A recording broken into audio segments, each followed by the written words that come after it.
Imagine करो एक ऐसा गेम जिसे हेल डिफिकल्टी कहा जाता है और पिछले 5 साल से उसे कोई क्लियर नहीं कर पाया। हमारा प्रोटैगनिस्ट पार्क इस डेड गेम का अकेला प्लेयर बचा था। लेकिन किस्मत तब बदलती है जब एक ग्लिच की वजह से उसे मिलते हैं 1.6 मिलियन सोल पॉइंट्स। वो मजे मजे में अपने लेवल 1 कैरेक्टर के सारे स्टैट्स मैक्स कर देता है और गेम के सबसे पावरफुल हिडन ट्रेट्स खरीद लेता है। पर ट्विस्ट तब आता है जब वो स्क्रीन के सामने नहीं बल्कि गेम के अंदर जागता है। वो कोई हीरो नहीं बल्कि एक कमजोर स्लेव बनकर उठता है जिसके सामने खड़ी है मौत और गेम का सबसे खतरनाक बॉस मॉन्स्टर।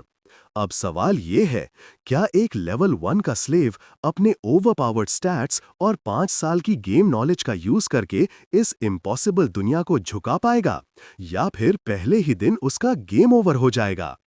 कहानी की शुरुआत एक बड़े आसमान के सीन से होती है जहां सूरज एक ह्यूज और अनजान दुनिया पर जल रहा है और एक पल के लिए ब्राइट ब्लू आसमान शांत दिखता है। वो शांति तुरंत गायब हो जाती है जब हाइड्रोगन नाम का एक ह्यूज 9 हेडेड ड्रैगन दहाड़ता है, जिससे जमीन हिलने लगती है और स्लेव सोल्जर्स डर के मारे फ्रीज हो जाते हैं। भले ही वो डर गए हैं, उनके पास अपने स्पीयर्स उठाने और उन्हें एक साथ बैंग करने के अलावा कोई ऑप्शन नहीं है, ये उम्मीद करते हुए कि शोर उस क्रीचर को डरा देगा। बैटलफील्ड धूल, शोर और खून से भरा हुआ है और इस सारी लड़ाई के बीच एक वॉरियर स्टेडी और शार्प प्रिसिजन के साथ मूव करता है।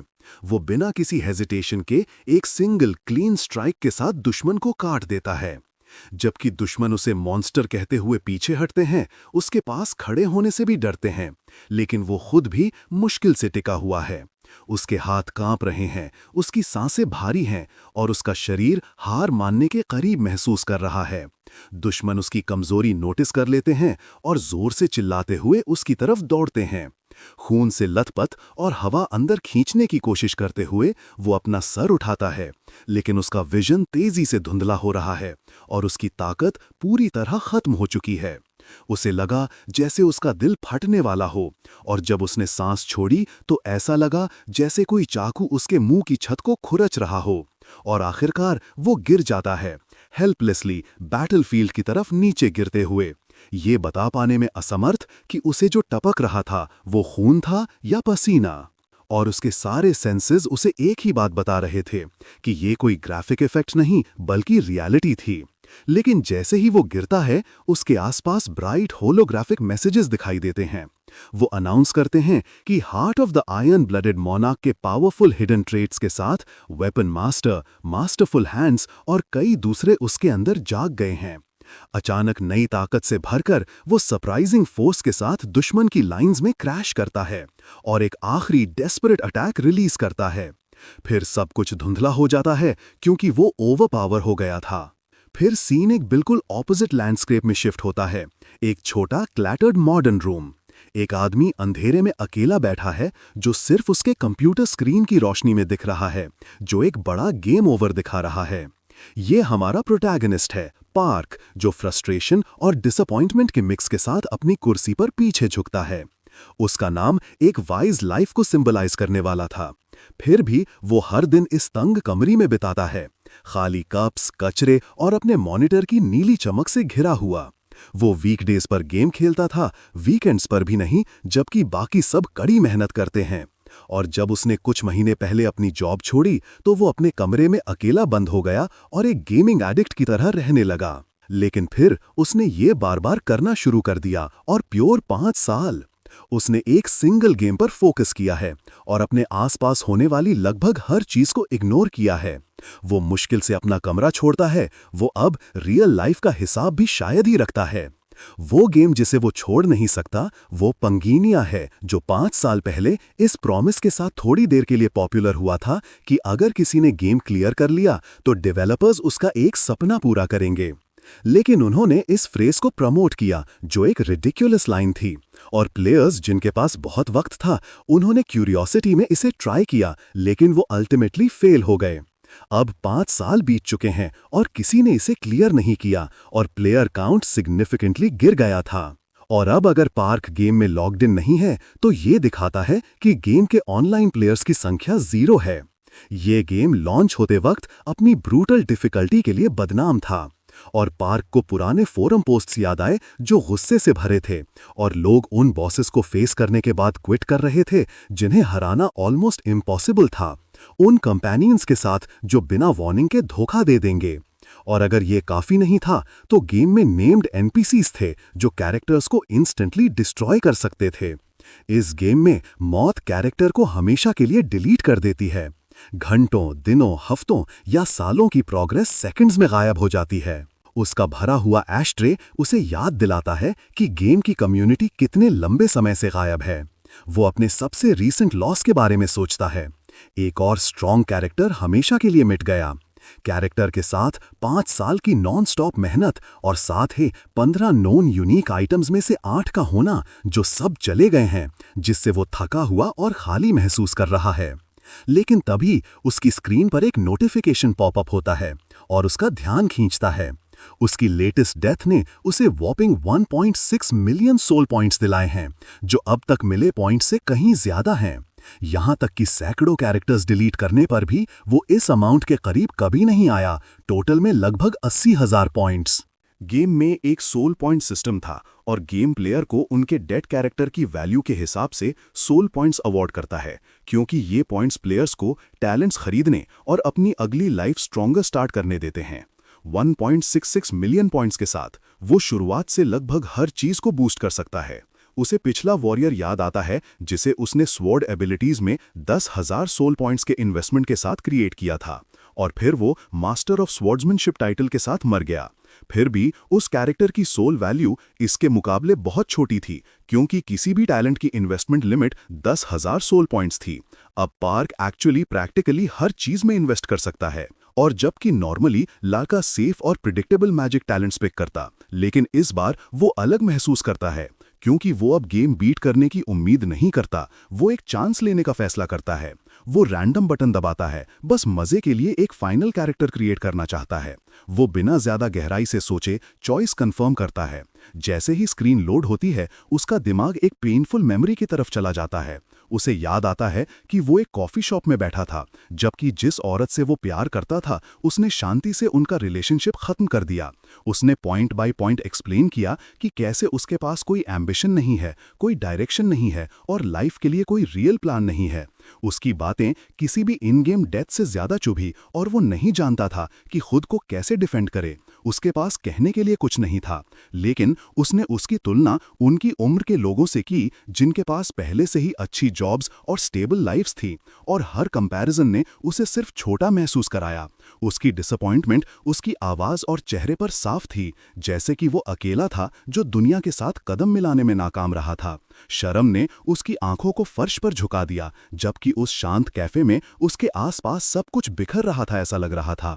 एक थकी हुई आह के साथ उसने उनके 5 साल के साथ को खत्म किया और अपने आखिरी लिव वेल के साथ चली गई, जो उसके अंदर बस रहे भारी अंधेरे के मुकाबले खोखा लग रहा था। वो वहां कैफे की ठंडी डल रोशनी में अकेला रहा, रियलिटी से अलग महसूस कर रहा था। उस पल ने रियल वर्ल्ड से उसका आखिरी कनेक्शन काट दिया और उसे भटकता हुआ छोड़ दिया, ये सोचने पर मजबूर कि क्या उसके पास कुछ बचा भी है। तो 3 महीने पहले कड़वाहट और निराशा से ड्रिवन उसने अपनी डेड एंड जॉब छोड़ दी और पूरी तरह से डिजिटल वर्ल्ड में एस्केप कर लिया, जो बाहर की किसी भी चीज से ज्यादा सेफ लगता था। अब अपनी स्क्रीन को घोरते हुए वो खुद से कहता है कि वो उस पैथेटिक वर्जन का होना बंद कर देगा जो वो था। अपने huge amount of soul points का यूज करके वो रैपिड स्पीड के साथ अपने कैरेक्टर को अपग्रेड करना शुरू करता है। स्क्रीन उसके चश्मे में तेज चमकती है, जैसे ही सिस्टम ने उसे बताया कि एक हिडन पीस एक्टिवेट हो गया है, जिसे पार्क तुरंत शॉक हो गया। जब वो सोच रहा था कि ये क्या था, ये पार्क को सिंगुलैरिटी नाम की किसी चीज के लिए रिक्वायरमेंट्स पूरी करने पर कॉन्ग्रेचुलेट करता है। इससे पहले कि वो रिएक्ट कर सके, गेम और उसके रूम के बीच की बाउंड्री टूट जाती है। मॉनिटर उसे आगे खींचता है। जैसे ही डिजिटल वर्ल्ड रियल बन जाता है, यूसे ब्लाइंडिंग क्रिम्सन लाइट के ब्लास्ट में घसीटते हुए वॉइड में कहीं एक मॉन्स्टरस आवाज दहाड़ती है, जो डिस्ट्रक्टिव पावर और डिवाइन गुस्से से भरी होती है। एक तेज कुचलने वाला दर्द उसके सर पर लगता है, उसे अपने घुटनों पर मजबूर कर देता है, क्योंकि उसका दिमाग ऐसा लगता है जैसे रीराइट किया जा रहा हो। आवाज ने उसे बताया कि वो सारे वर्ड्स जो उसने क्रिएट किए थे वो जलकर राख हो जाएंगे, क्योंकि वो एक विकेट गॉड था। उसका शरीर फर्श पर गिर जाता है, ओवरवेलमिंग फोर्स से बेहोश होकर। अंधेरे कमरे में उसका मॉनिटर एक अजीब पल्स के साथ टिमटिमाता है, जो क्रिएशन और डिस्ट्रक्शन के सेंटर में खड़े एक बीइंग के बारे में एक क्रिप्टिक प्रोफेसी दिखाता है। आखिरी मैसेज विश करता है कि वो पंजीनिया में अपनी खुशी ढूंढ सके। वो पसलियों पर एक जोर की चोट के साथ जागता है, जो उसे धूल भरी अनजान जगह में वापस होश में लाती है। एक कठोर ओवरसियर उसके ऊपर खड़ा है, धमकियां चिल्ला रहा है और उसे उठने या हाइड्रोगन के सामने फेंके जाने के लिए कह रहा है। हाइड्रोगन का जिक्र उसे फ्रीज कर देता है। वो उस नाम को गेम से जानता है। एक कोड़ा उसके पास चटकता है, लेकिन उसकी आंखें हॉराइजन पर फिक्स्ड हैं। वहां दूरी पर वो मैसिव मल्टी हेडेड मॉन्स्टर्स को देखता है, जिन्हें उसने स्क्रीन के जरिए हजारों बार हराया है। उन्हें रियल लाइफ में देखना उसे अंदर तक हिला देता है। एक और स्लेव उसे लाइन में धक्का देता है, अपने कैप्टर्स की सजा से डरकर, लेकिन वो मुश्किल से नोटिस करता है, क्योंकि उसका दिमाग दौड़ रहा है, ये समझने की कोशिश कर रहा है कि वो अपने कमरे से इस जलते हुए रेगिस्तान में कैसे पहुंच गया। एक हल्की गुर्राहट उसके गले से निकलती है जब उसका पैनिक धीरे धीरे फोकस्ड एनालिसिस में बदल जाता है। उसके आसपास सब कुछ पंजीनिया की दुनिया से बिल्कुल मैच करता है। वो इस जगह को बहुत अच्छी से जानता है। जैसे कि उसके रियलाइजेशन पर रिएक्ट करते हुए लड़के ने स्टेटस विंडो को पुकारा और हवा में एक होलोग्राफिक स्टेटस विंडो दिखाई देती है। उसकी आंखें फैल जाती हैं जब वो इसे पढ़ता है। ये इम्पॉसिबल को कंफर्म करता है। उसके सारे स्टार्टिंग स्टैट्स 12 पर मैक्स्ड हैं और हिडन ट्रेड्स की लिस्ट इनक्रेडिबली लंबी है। वो दूसरे स्लेव्स के बीच खड़ा है, आखिरकार ये एक्सेप्ट करते हुए कि वो फिजिकली गेम में एंटर कर चुका है। इंटरफेस स्टेडिली फ्लोट करता है, ये साबित करते हुए कि ये कोई हैलुसिनेशन नहीं है। वो नंबर्स को फिर से स्टडी करता है। 12 के स्टैट्स के साथ स्टार्ट करना पूरी तरह इम्पॉसिबल होना चाहिए, क्योंकि स्टैट्स 1 से 10 तक रेंज करने चाहिए इन्वेस्टेड सोल पॉइंट्स के बेसिस पर। जो और भी ज्यादा शॉकिंग था, वो 13 लेजेंडरी ट्रेड्स की लंबी लिस्ट थी, कुछ ऐसा जो लेवल 1 कैरेक्टर पर कभी एग्जिस्ट नहीं करना चाहिए। इससे पहले कि वो सब कुछ प्रोसेस कर सके, जमीन जोर से हिलने लगती है। उसके आसपास के वेटरन स्लेव्स हिलना बंद कर देते हैं। डर उनके चेहरों पर फैल जाता है। दूरी पर धूल का एक मोटा बादल उठता है, जो दिखाता है कि कुछ मैसिव आ रहा है। चीखें निकल पड़ती हैं जब डेजर्ट क्वीन की आर्मी आगे बढ़ती है, ह्यूज हाइड्रास पर सवार होकर। सबसे आगे स्नेक प्रिंसेस है। उसकी प्रेजेंस डेंजरस पावर रेडिएट कर रही है। जब वो अपने बीस्ट्स को कमांड करती है, वो उसे तुरंत पहचान लेता है, एक मेजर एनपीसी जिसके बारे में उसने गेम की लोर में अनगिनत बार पढ़ा है। बैटलफील्ड के ऊपर एक तेज घंटी की आवाज गूंजती है। एक नई विंडो दिखाई देती है जो एक मेन क्वेस्ट की शुरुआत अनाउंस करती है। मैसेज सिंपल लेकिन डरावना है, गेम और रियल वर्ल्ड दोनों में सर्वाइव करो या मर जाओ। पेनाल्टी उसके अंदर डर की एक लहर भेजती है, ठंडी और इंस्टिंक्टिव। आसमान काले तीरों की लहर से भर गया था, जो अनप्रोटेक्टेड स्लेव्स पर गिरने लगे। आदमी चिल्लाते हैं और गिर जाते हैं जैसे ही तीर लगते हैं, जबकि बाकी सब पैनिक करते हैं। लेकिन पार्क इनक्रेडिबली शांत था, सिचुएशन की शीर रियलिटी से ओवरवेल्म होकर।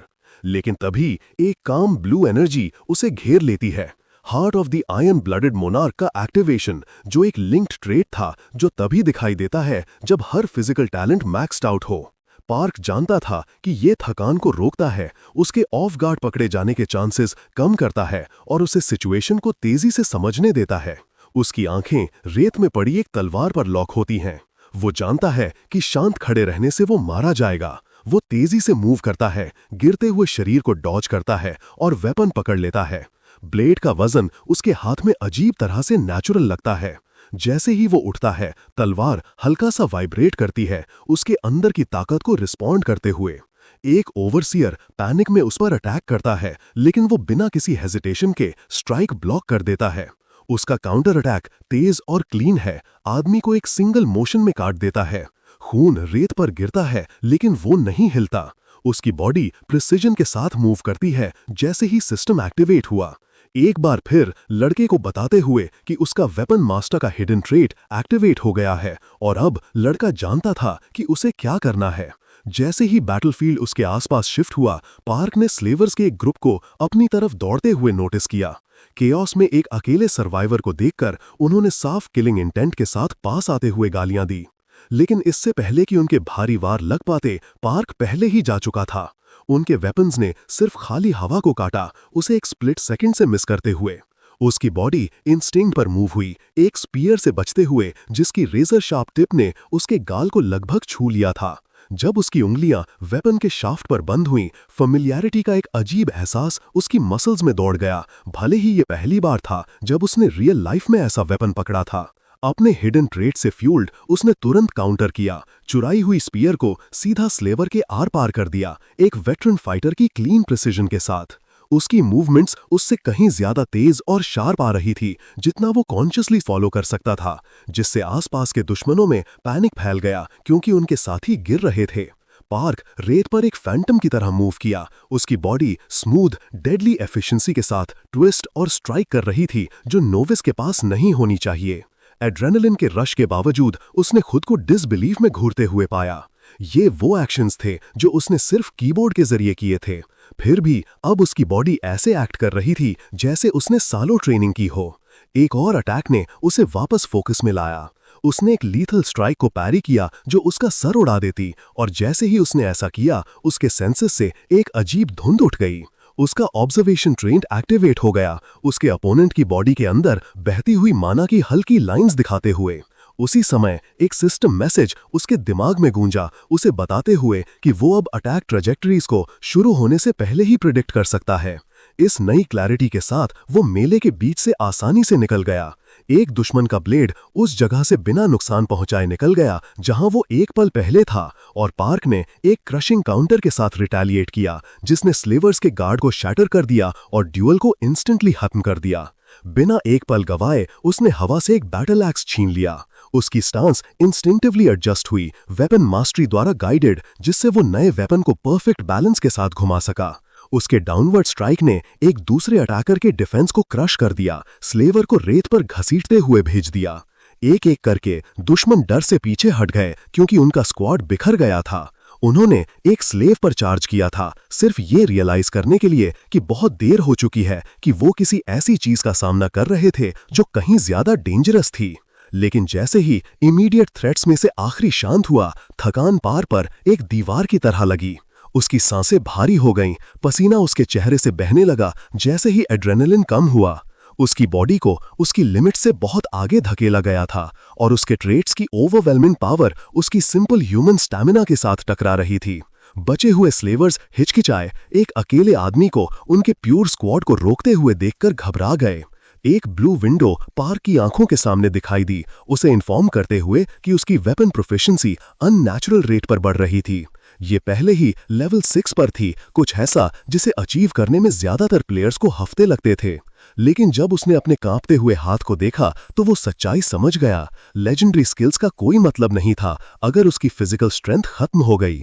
बैटलफील्ड के उस पार देखकर और अभी भी वहां मौजूद सैकड़ों दुश्मनों को देखकर निराशा रेंगने लगी। सर्वाइवल इम्पॉसिबल लग रहा था। दूर एक थ्रोन रूम में जो लाल रोशनी में नहाया हुआ था, डेजर्ट क्वीन अपनी सीट पर आराम कर रही थी, जबकि उसके आसपास की हवा तनावपूर्ण और शांत थी। उसने अपने सामने झुके हुए फिगर इजाबेला स्नेक प्रिंसेस को स्टडी किया।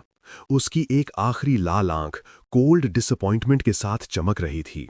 वो तेज आवाज में बोली, अपनी असली चिंता जाहिर करते हुए, अगर फील्ड एक्सपेडिशन का कोई विटनेस बचा तो उसके शहर को ब्लेम किया जाएगा।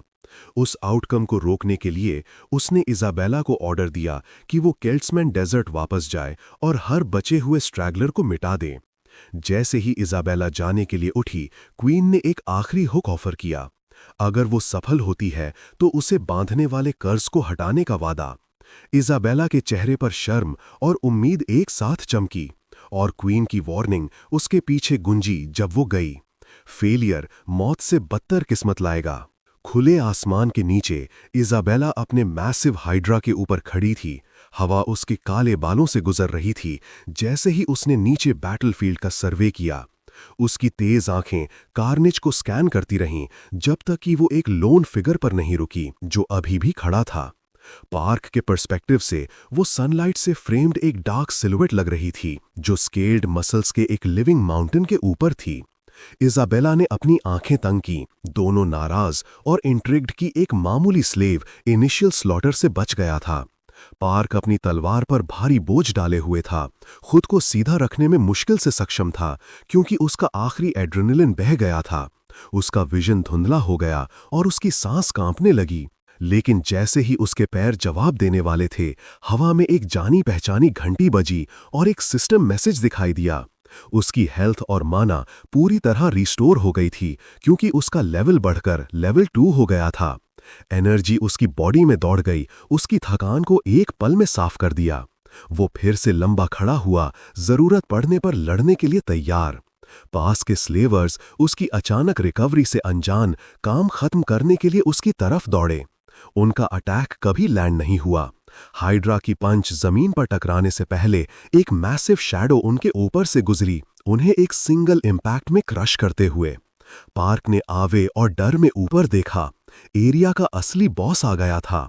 इजाबेला अपने रॉकी पर्च पर आगे बढ़ी। उसकी प्रेजेंस ने ही उसके आसपास की हवा को फ्रीज कर दिया। पार्क के ग्रेट सेज ट्रेट ने उसे एनालाइज करने की कोशिश की, लेकिन सिस्टम ने सिर्फ एरर्स रिटर्न किए। उसने उसके लेवल 8 की एक झलक देखी, उसका दिल बैठ गया। पांगिनिया में लेवल 7 से ऊपर कुछ भी नेचुरल डिजास्टर माना जाता था। एक फोर्स जिसे आमतौर पर पूरी रेड टीम डील करती थी, ना कि एक अकेला बिगिनर। उसके सामने खड़ा होना कोई लड़ाई नहीं थी, ये सुसाइड था। एक ग्लिचिंग स्टेटस विंडो ने एक और डिटेल रिवील की। इजाबेला डेजर्ट क्वीन से जुड़े एक कर्स से सफर कर रही थी। पार्क की आंखें फैल गईं। ये वो लोड था जिसे वो अच्छी तरह जानता था, और यही उसका एकमात्र पॉसिबल एडवांटेज था। जब इजाबेला ने कोल्ड इंडिफरेंस के साथ उसे नीचे देखा, उसकी स्किल को एक्नॉलेज करते हुए लेकिन उसे मीनिंगलेस मानते हुए, उसका किलिंग इंटेंट फूट पड़ा। एक स्पेक्ट्रल स्नेक उसके पीछे बना। जैसे ही वो नजर से गायब हो गई, एक पल में वो ठीक उसके सामने फिर से दिखाई दी, उसकी लाइफ खत्म करने के लिए ब्लेड उठाए हुए।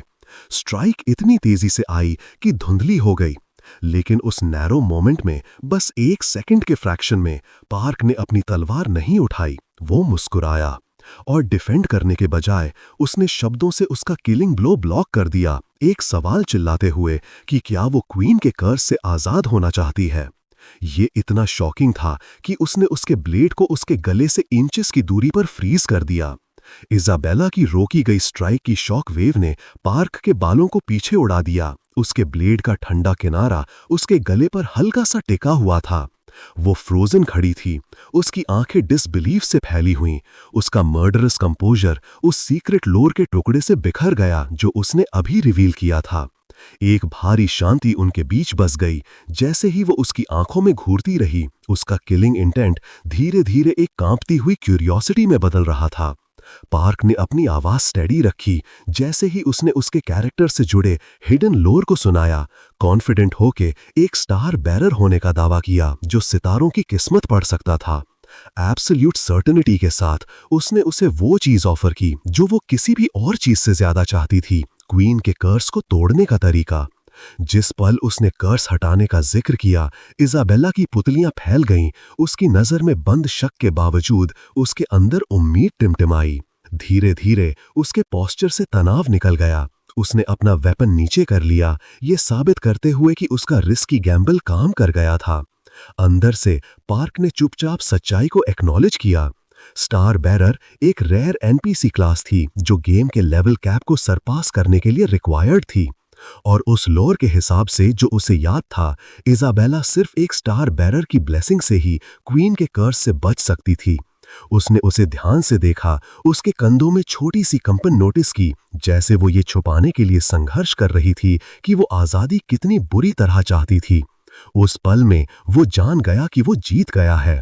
उसकी डेस्परेशन ने उसे उसके शब्दों के लिए वल्नरेबल बना दिया था। उसकी हिचकिचाहट देखकर उसके अंदर कुछ अजीब सा हुआ, कुछ गर्व, कुछ गिल्ट। वही था जिसने उसका कैरेक्टर डिजाइन किया था। इजाबेला एक मेजर प्रोटैगनिस्ट बनने के लिए थी, एक फिगर जो दुनिया भर में घूमेगी और गेम की एंडिंग देखेगी। लेकिन क्योंकि उसका अपना रन एक अलग रीजन में शुरू हुआ, वो पीछे छूट गई, रेगिस्तान में एक क्रूअल नैरेटिव थ्रेड में फंसी हुई जिसे उसने खुद लिखा था। शांति तोड़ते हुए इजाबेला ने आखिरकार उसका नाम पूछा। उसकी आवाज अब नरम थी, शिकार को आंकने वाले शिकारी की कम और किसी पोटेंशियल सेवियर से बात करने वाले की ज्यादा। पार्क ने स्मूथली उस पर्सोना को अपनाया और खुद को रैंडोल्फ के रूप में इंट्रोड्यूस किया, एक नाम जो उसके इन्वेंटेड रोल को सूट करता था। वो घूम गई, उसका लाल केप हवा में उड़ता हुआ, जब उसने अनाउंस किया कि उसका एग्जीक्यूशन पोस्टपोन कर दिया गया है। उसकी जिंदगी अभी के लिए बख्श दी गई थी, लेकिन उसने उसे वॉर्न करने के लिए तेजी से पीछे देखा कि धोखा उसे मौत से कहीं ज्यादा भयानक किस्मत दिलाएगा।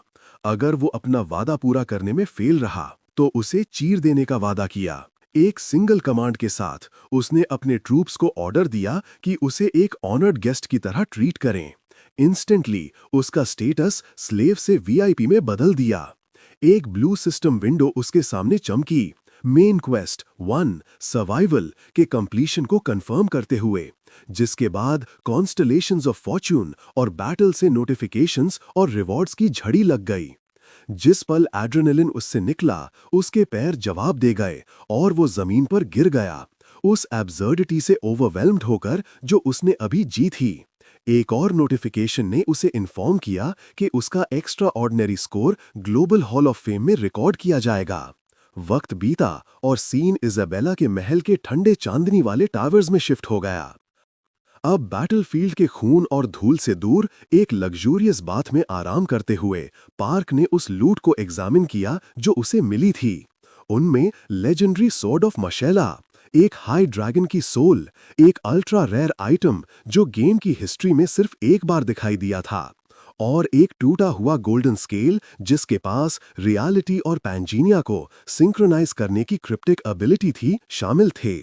उसका शांत पल अब्रप्टली इंटरप्ट हो गया जब बाथ हाउस के दरवाजे खुले और 3 लाइटली ड्रेस्ड मेड्स अंदर आईं, चमकती हुई मुस्कान के साथ पास आते हुए। उनका काम उसे नहलाना था, ऑनर्ड गेस्ट्स के लिए एक नॉर्मल सर्विस, लेकिन उसके लिए एक टेरिफाइंग सिचुएशन। चौंक कर और इंटरनली पैनिक करते हुए उसने स्टिफली रिक्वेस्ट किया कि वो सिर्फ उसके पैर धोएं, एक स्टार बेरर के अलूफ पर्सोना को मेंटेन करने की कोशिश करते हुए। जब उन्होंने रगड़ा, उनके टच की क्लियर फिजिकल सेंसेशन ने उसे अक्यूटली अवेयर कराया कि ये दुनिया कितनी रियल हो गई है। उसने मेट्स को सटल नोइंग लुक्स एक्सचेंज करते हुए नोटिस किया। उसका पैरानोया बढ़ गया। वो इजाबेला की स्पाइस थीं जो उसे किसी भी इनकंसिस्टेंसी के लिए टेस्ट कर रही थीं। पार्क ने खुद को शांत रहने के लिए मजबूर किया, आंखें बंद किए हुए किसी ऐसे व्यक्ति की तरह एक्ट करने की कोशिश करते हुए जो सांसारिक इच्छाओं से अनटच्ड हो। तभी एक मेड अचानक हाँफ पड़ी। पार्क का दिल उछल गया, लेकिन वो एक ग्लोइंग ब्लू सिस्टम विंडो को घूर रही थी जो उनके बीच दिखाई दी थी। उसने हॉल ऑफ फेम रैंकिंग के साथ पैंजीनिया ब्रेकडाउन टाइटल्ड एक डिस्टर्बिंग काउंटडाउन देखने के लिए अपनी आंखें खोली। जैसे ही उसने नामों की लिस्ट स्कैन की, उसे शॉक लगा। उसने अपने नीचे रैंक्ड प्लेयर्स को पहचान लिया। उसके पुराने गिल्डमेट्स ग्रासिया और मिंट चॉकलेट को भी यहां समन किया गया था। सिस्टम ने फिर एक और मैसेज डिस्प्ले किया। क्योंकि वो सर्वाइवल क्वेस्ट में रैंक किया, लॉग आउट फीचर अब अनलॉक हो गया था। उसके थॉट्स तब डिरेल हो गए जब मेड ने उससे स्टार बेरर होने के बारे में सवाल किया। उसे ऑलमोस्ट ऑफ गार्ड पकड़ लिया। पार्क में अपना सर उसकी दिशा में घुमाया, शियर सरप्राइज से कैरेक्टर तोड़ने के करीब। डिटर्मिनेशन ने पैनिक की जगह ले ली जैसे ही उसने इम्प्लीकेशंस को रियलाइज किया। अगर वो लॉग आउट कर सकता था तो वो इस दुनिया से एस्केप कर सकता था, लेकिन एक वार्निंग पॉपअप हुई जिसमें कहा गया था कि जब वो चला जाएगा तो उसका कैरेक्टर गेम में वल्नरेबल रहेगा, और अगर कैरेक्टर मर गया तो वो भी मर जाएगा। फिर भी राहत की लहर उस पर छा गई। ये अभी भी एक मौका था। वो अब्रप्टली खड़ा हुआ, हर जगह पानी उड़ाते हुए, और मेट्स को जाने का ऑर्डर दिया ताकि वो सितारों के साथ कम्युनिकेट कर सके। कंफ्यूज्ड और क्लियरली स्केप्टिकल वो हिचकिचाएं, लेकिन इजाबेला की अथॉरिटी के बोझ ने उन्हें ओबीडियंस में धकेल दिया। एक बार दरवाजा बंद होने के बाद पार्क बाथ में गिर गया, राहत की एक लंबी आह भरते हुए। उसका कमजोर बहाना किसी तरह काम कर गया था। पानी में लहरों को घूरते हुए उसने आखिरकार माना कि वो हमेशा के लिए फंसे रहने से कितना डर गया था। इस नाइटमेयर से एस्केप करने की चुपचाप कसम के साथ वो आगे बढ़ा और लॉग आउट प्रेस किया। जैसे ही उसका होश उड़ गया, एक आखिरी ऑमिनस मैसेज दिखाई दिया। अगर आपका कैरेक्टर आपके जाने के दौरान मर जाता है तो आप रियलिटी में मर जाते हैं। सीन वापस रियल वर्ल्ड में स्नैप हुआ। जिस पल पार्क को होश आया वो अपनी गेमिंग चेयर में सीधा हो गया, ठंडे पसीने में भीगा हुआ, किसी नाइटमेयर से जागने वाले की तरह हाँफ रहा था। उसके विंडो के बाहर सड़कों पर तेज क्रैश और चीखें गूंज रही थीं। कंफ्यूज्ड और कांपते हुए वो ये देखने के लिए चला कि क्या हो रहा था, लेकिन जो उसने देखा उसने उसे एब्सोल्यूट हॉरर में फ्रीज कर दिया। पैंजीनिया के मॉन्स्टर्स रियल वर्ल्ड में घूम रहे थे, सड़कों को चीर रहे थे और आग से निकल रहे थे जो पूरे शहर में लगी हुई थी। क्रीचर्स में से एक की चीख ने रात को चीर दिया। पार्क शॉक में पीछे लड़खड़ाया, अपने बेड पर गिर गया। जैसे ही वो मैट्रेस पर लगा, कुछ उसकी पॉकेट से फिसल गया, टूटा हुआ गोल्डन स्केल, और वो एक तेज चाइमिंग साउंड के साथ फर्श पर टकराया। कहानी वहीं से शुरू होती है जहां पहले खत्म हुई थी। एक टूटा हुआ गोल्डन स्केल एक शार्प चाइमिंग साउंड के साथ जमीन पर गिरा। उसका सांस अटक गया जब उसने उस गोल्डन फ्रैगमेंट को उठाया। वो एक सबूत जिसे वो डिनाई करना चाहता था। जैसे ही उसने अपने हाथ में उसका वजन महसूस किया, वो रियलिटी जिसे वो रेजिस्ट कर रहा था आखिरकार सामने आ गई। उसने जल्दी से यूज अपनी पॉकेट में डाल दिया। उसका दिमाग इस टेरिफाइंग इम्प्लीकेशन पर दौड़ रहा था कि डिजिटल वर्ल्ड सिर्फ फिजिकल वर्ल्ड में लीक नहीं हो रहा था, वो उसके साथ मर्ज हो रहा था। वो अपने कंप्यूटर की तरफ मुड़ा, थोड़ी सी नॉर्मलसी की उम्मीद करते हुए, लेकिन गेम का होम पेज गायब था और वहां इंक्वायरीज के बारे में एक एरर मैसेज आ रहा था। इससे पहले कि वो इसे प्रोसेस कर पाता, बाहर से एक चीख हवा को चीरते हुए आई और उसे वहीं जमा दिया। वो खिड़की की तरफ भागा और जो उसने देखा उससे उसका पेट खराब हो गया। एक बड़ा इंसेक्टॉइड मॉन्स्टर फ्लेम्स से निकल रहा था, अपने लेग्स को चाटते हुए जब वो कई इनोसेंट ह्यूमंस को स्लैश कर रहा था। उसकी आंखें अननेचुरल भूख से चमक रही थीं। नीचे सड़क पर क्रीचर्स सिविलियंस की क्राउड को चीर रहे थे। पुलिस डेस्परेटली फायर कर रही थी, लेकिन उनकी गोलियां एक टावरिंग मैंटिस लाइक बीस्ट के आर्मर्ड हाइट से टकराकर वापस आ रही थीं। जबकि वो रीइंफोर्समेंट्स के लिए कॉल कर रहे थे इमरजेंसी सिचुएशन की वजह से, क्योंकि कई अनआइडेंटिफाइड मॉन्स्टर्स अपीयर हो गए थे। यहां तक कि पार्क का फोन डेस्क पर बज हुआ, कंटिन्यूअस इमरजेंसी अलर्ट्स के साथ वायलेंटली वाइब्रेट करते हुए। हर एक अलर्ट रीजन भर में अनआइडेंटिफाइड अटैक्स की वार्निंग दे रहा था। पार्क खिड़की से बाहर घोरता रहा, ये समझने में असार्थ था कि पैंगिनिया के मॉन्स्टर्स रियल वर्ल्ड को क्यों तबाह कर रहे थे। फिर एक मैसिव मैंटिस ने अपना सर उसकी तरफ मोड़ा। उनकी आंखें ग्लास के आर पार मिलीं, उसके मैंडिबल्स ट्विच हुए जैसे वो अगला शिकार उसे चुन रहा हो। उसके पैर जवाब दे गए और वो जमीन पर गिर गया। उसका चश्मा उसके चेहरे पर टेढ़ा हो गया। जैसे ही हम वो दोबारा देखते हैं, वो गोल्डन टूटा हुआ पीस नीचे गिर गया और पार्क सोचने लगा कि क्या रियलिटी और गेम के बीच की बाउंड्री सच में टूट गई है। लेकिन अचानक एक सिस्टम नोटिफिकेशन पॉपअप हुआ जो लड़के को बता रहा था कि जैसे जैसे गेम का डिस्ट्रक्शन बढ़ता है, रियलिटी और गेम के बीच की बाउंड्री कमजोर होती जाती है, और अगर डिस्ट्रक्शन प्रोग्रेस 10% से ज्यादा हो जाता है तो पहला गेट ओपन होगा, और प्रोग्रेस पहले से ही 7.6% पर था और तेजी से बढ़ रहा था। उसके चेस्ट में पैनिक होने लगा। उसके पास कोई वेपन नहीं था, कोई आर्मर नहीं था, रियल वर्ल्ड में खुद को डिफेंड करने का कोई तरीका नहीं था। उसकी नजर जमीन पर पड़े गोल्डन फ्रैगमेंट पर जम गई, जो उसकी अकेली पॉसिबल उम्मीद थी। आगे बढ़ते हुए लड़के ने उसे पकड़ने की कोशिश की, इस आइडिया को पकड़े हुए कि अगर गेम के मॉन्स्टर्स रियलिटी में आज़ादी से घूम रहे हैं तो शायद गेम में मिली चीज़ें रियलिटी में भी यूज़ की जा सकती हैं। ये सोचते हुए पार्क टेबल की तरफ भागा और एक पाउच देखा जो वहां मौजूद था, और जैसे ही उसने उसे खोला, उसने देखा कि ये उसका इन्वेंटरी था जिसमें सॉर्ड ऑफ मशेला और हाइड्रैगन ही सोल शामिल थी। उसने ग्लोइंग रेड जेम को पकड़ा, लेकिन कुछ नहीं हुआ। यहाँ कोई सिंपल डबल क्लिक मैकेनिक नहीं था। फ्रस्ट्रेशन बढ़ गई जब वो इंटरफेस को घूरने लगा, ये रियलाइज करते हुए कि उसे नहीं पता था कि मैनुअली किसी भी आइटम को कैसे एक्टिवेट किया जाए। लेकिन सिस्टम विंडो ने यह क्लैरिफाई किया कि ब्रोकन गोल्डन स्केल का फ्रैगमेंट रियलिटी और गेम के बीच सिंक्रोनाइजेशन अलाउ करता है, और इसे अपनी मर्जी से ऑन और ऑफ किया जा सकता है 24 आवर्स के रिमेनिंग टाइम के साथ। जैसे ही पार्क ने इसे एक्टिवेट करने के बारे में सोचा, एक छोटी फेरी पीछे अपीयर हुई और फिर सिंक्रोनाइजेशन शुरू हो गया 24 आवर्स की टाइम लिमिट के साथ, इससे पहले कि सिंक्रोनाइजेशन खत्म हो जाए, और अब वो रैंडोल्फ में बदल रहा था। उसी वक्त शहर की सड़कें धुएं, आग और खून का इन्फर्नो बन चुकी थीं। टूटी हुई सड़क पर लाशें बिखरी पड़ी थीं। एक माँ केओस के बीच दौड़ रही थी, अपनी छोटी बेटी को पकड़े हुए, जैसे एक्सप्लोजन्स ने जमीन को हिला दिया था। बच्ची अपने पिता के लिए हेल्पलेसली रो रही थी और माँ, जिसकी सांस पहले ही फूल रही थी, ने प्रॉमिस किया कि वो जल्द ही वहां होंगे, जैसे वो उसे खींच रही थी। लेकिन तभी उनके ऊपर कुछ हुआ और एक गिरते हुए बिल्डिंग से कंक्रीट का एक टुकड़ा टूट गया। वो नीचे गिरा, सड़क पर टकराया। इम्पैक्ट ने छोटी लड़की को दूर गिरा दिया, जबकि उसकी मां मलबे के नीचे कुचल गई। खून औरत के सर से बह रहा था जब वो अपनी बेटी को भागने के लिए चिल्लाई। बिजनेस क्लोथ्स में एक यंग वुमन आगे बढ़ी। कांपते हुए उसने रोती हुई बच्ची को पकड़ा। माँ, जो पहले ही अपनी ताकत खो रही थी, ने अजनबी से भीख मांगी कि वो उसकी बेटी को ले जाए और उसे बचा ले। आंखों में आंसू लिए ऑफिस वर्कर ने लड़की को क्रम्बलिंग रुइन से दूर खींचा, जैसे ही एक टावरिंग मैंटिस क्रीचर ने उन्हें खाने के लिए अपना मुंह खोला।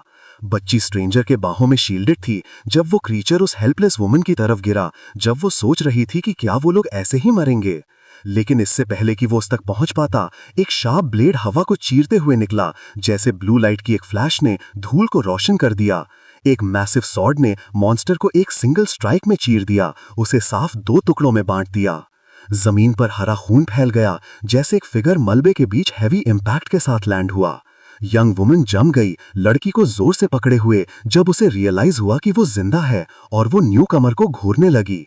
एक आदमी जो आज के स्टैंडर्ड्स के कंपैरिजन में अजीब कपड़े पहने हुए था, फिर भी एक ब्लेड पकड़े हुए था जो सीधा फैंटेसी वर्ल्ड से निकला लग रहा था। उसका एक्सप्रेशन काम, फोकस्ड और डिस्ट्रक्शन के बीच इम्पॉसिबली कंपोज्ड था। इससे पहले कि वो बोल पाती, उसके पीछे की हवा बदल गई। धुएं के अंदर से एक बड़ा सर्पेंटाइन हेड आगे लपका। उसकी एक लाल आंख प्रेडेटरी भूख से जल रही थी। औरत ने वार्निंग देते हुए चिल्लाया, लेकिन वो पहले ही मूव कर रहा था। सिंक्रोनाइजेशन से उसके इंस्टिंक्ट्स तेज हो गए थे, मॉन्स्टर के पूरी तरह निकलने से पहले ही उसके पीछे के थ्रेट पर रिएक्ट करते हुए। एक फ्लूइड मोशन के साथ पार्क ने ऊपर की तरफ स्लैश किया। रेड एनर्जी के बर्स्ट के साथ मॉन्स्टर के अटैक को इंटरसेप्ट किया। क्रीचर लड़खड़ाते हुए पीछे हटा। पेवमेंट पर हरा खून फैल गया, जैसे वो वुमन जो बच्ची को पकड़े हुए थी, उसने इस इम्पॉसिबल सीन को होते हुए देखा। लेकिन वो लेडी अभी भी शॉक होने वाली थी, क्योंकि अब जो उसने देखा वो सीधा कॉमिक बुक से निकला था। क्योंकि हमारे लड़के के पीछे एक ड्रैगन था जिसके 9 सर थे और उसकी आंखें क्रिम्सन कलर में चमक रही थी। और बिना वक्त बर्बाद किए पार्क हाई ड्रैगन के 9 सरों में से एक पर कूद गया और लेडी की तरफ मुड़ा, उसे वहीं रुके रहने के लिए कहा। लेकिन दूसरी तरफ वो लेडी सोच रही थी कि क्या वो सपना देख रही है, क्योंकि जो उसने देखा वो सच नहीं हो सकता। लेकिन तभी वो बच्ची लेडी के हाथ से कूद गई और तुरंत अपनी माँ की तरफ भागी, ये सोचते हुए कि क्या वो ठीक है। लेकिन अब उसने देखा कि हमारा लड़का 9 हेडेड ड्रैगन की मदद से शहर पर हमला करने वाले हर वाइल्ड क्रीचर को हरा रहा था। ये सोचते हुए कि वो कौन था या ऐसी जगह पर क्या कर रहा था, हमें पता चलता है कि मॉन्स्टर्स पूरी दुनिया में एक साथ अपीयर हुए थे और सिर्फ एक देश में नहीं। और जैसे ही वो अपीयर हुए, उन्होंने तुरंत लोगों को मारना और ह्यूमन सिविलाइजेशन को डिस्ट्रॉय करना शुरू कर दिया। हालांकि वो अकेले नहीं थे जो अपीयर हुए थे, और फिर भी ह्यूमैनिटी पूरी तरह डिफेंसलेस नहीं थी। कुछ इंडिविजुअल्स अवेकन हो गए थे, उन्हें सुपर ह्यूमन स्ट्रेंथ मिल गई थी, बिल्कुल पेंगिनिया के प्लेयर्स की तरह। एक सर्वाइवर की स्क्रीन पर gleaming suit of armour flash हुआ, जो रियलिटी में गेम मैकेनिक्स की वापसी को सिंबलाइज कर रहा था। ये लोग उन मॉन्स्टर्स को काटने में सक्षम थे जो बुलेट से इम्यून थे, जैसे कि वो कुछ भी ना हो। दुनिया के दूसरे हिस्से में एक कैरिस्मेटिक प्लेयर टैंक के ऊपर खड़ा था, स्वॉर्ड ऊपर उठाए हुए, जैसे वो यूनिटी के नारों के साथ डरे हुए सिविलियंस को रैली कर रहा था। उसकी स्पीच काउंटलेस स्मार्टफोन्स पर लाइव ब्रॉडकास्ट हो रही थी, उसे ह्यूमैनिटी के सबसे अंधेरे वक्त में एक हीरो की तरह दिखा रही थी। और इसके साथ पार्क जान गया कि दुनिया तेजी से बदल रही थी। लेकिन जैसे ही सीन शिफ्ट होता है, हम किसी को देखते हैं जो लग्जरी अपार्टमेंट से ये ब्रॉडकास्ट देख रहा था। वो एक डार्क हेड आदमी था और उसने डिस्प्ले पर मजाक उड़ाया और प्लेयर को ब्रोकन गोल्डन स्केल के फ्रैगमेंट्स वेस्ट करने के लिए इडियट कहा। हम देखते हैं कि उसके हाथ में एक गोल्डन फ्रैगमेंट था, वो जिसे सिस्टम ने मैसेकर का बताया, जो एक टॉप टियर रैंकर था। और हमें पता चलता है है कि अब ये कंफर्म हो गया था कि रियलिटी और गेम मर्ज होने लगे थे। वक्त के साथ पूरी जगह एक दुनिया में मर्ज हो सकती है और आने वाले केओस के जमाने में हर कोई कॉम्पिटिटर बन जाएगा और सिर्फ वही लोग इस एरा के प्रोटैगनिस्ट्स बनेंगे जो ज्यादा फ्रैगमेंट्स और ज्यादा पावर ऑब्टेन करेंगे, क्योंकि रैंकिंग जो 2 साल तक अनचेंज रही थी वो आखिरकार अपडेट हो गई थी और टॉप स्कोर 220 पॉइंट्स का absurd अमाउंट था। और हम ये भी देखते हैं कि मैसेकर 5th प्लेस पर था और 1st प्लेस पर रैंडोल्फ था और मैसेकर सोचने लगा कि क्या ये बंदा फैंटम था।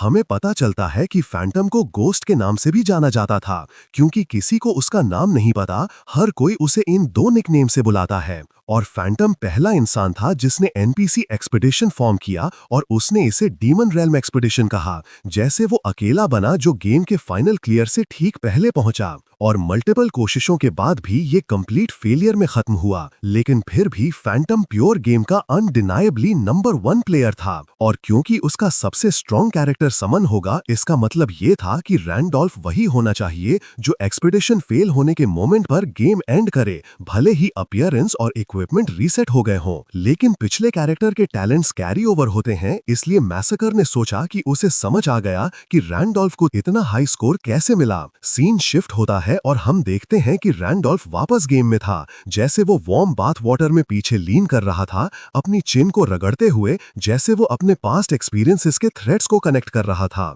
ये क्लियर हो गया कि रियलिटी में अपीयर होने वाले मॉन्स्टर्स गेम वर्ल्ड में प्लेयर्स के अराइवल को मिरर कर रहे थे। जैसे ही उसने अपनी आंखें बंद की, उसने डीमन रेल्म एक्सपीडिशन को याद किया, उसका नियर सक्सेसफुल रन जो अनएक्सपेक्टेड सैबोटाज से भरा था। याद आया एक लॉयल नाइट जो हार में घुटने टेके हुए था, गिरते हुए स्वॉर्ड से घेरा हुआ, उसके पास्ट फेलियर का एक हार्ट ब्रेकिंग सिंबल। लेकिन अब वो समझ गया, हायर्ड एनपीसी मर्सनरीज जिन्होंने अचानक इरैशनली एक्ट किया था, वो ग्लिचेस नहीं थे, वो दूसरे प्लेयर्स थे जो अपने खुद के एजेंडास के साथ गेम में समन हुए थे। ये रियलाइजेशन उसे हिट हुआ कि जो धोखा उसे मिला वो शायद किसी ऐसे का काम था जो फैंटम को अपना राइवल मानता था। रिन्यूड सेंस ऑफ अर्जेंसी के साथ बात से उठते हुए उसने जल्दी से खुद को सुखाया। लड़का जानता था कि अगर उसे पहले टारगेट किया गया था तो उसकी करंट रैंकिंग के साथ वो अब और भी बड़ा टारगेट था। शानदार पैलेस हॉल्स में चलते हुए उसने रीजन किया कि रियलिटी और गेम के बीच बाउंड्री कोलैप्स होने के साथ कोई भी सेफ जगह नहीं थी,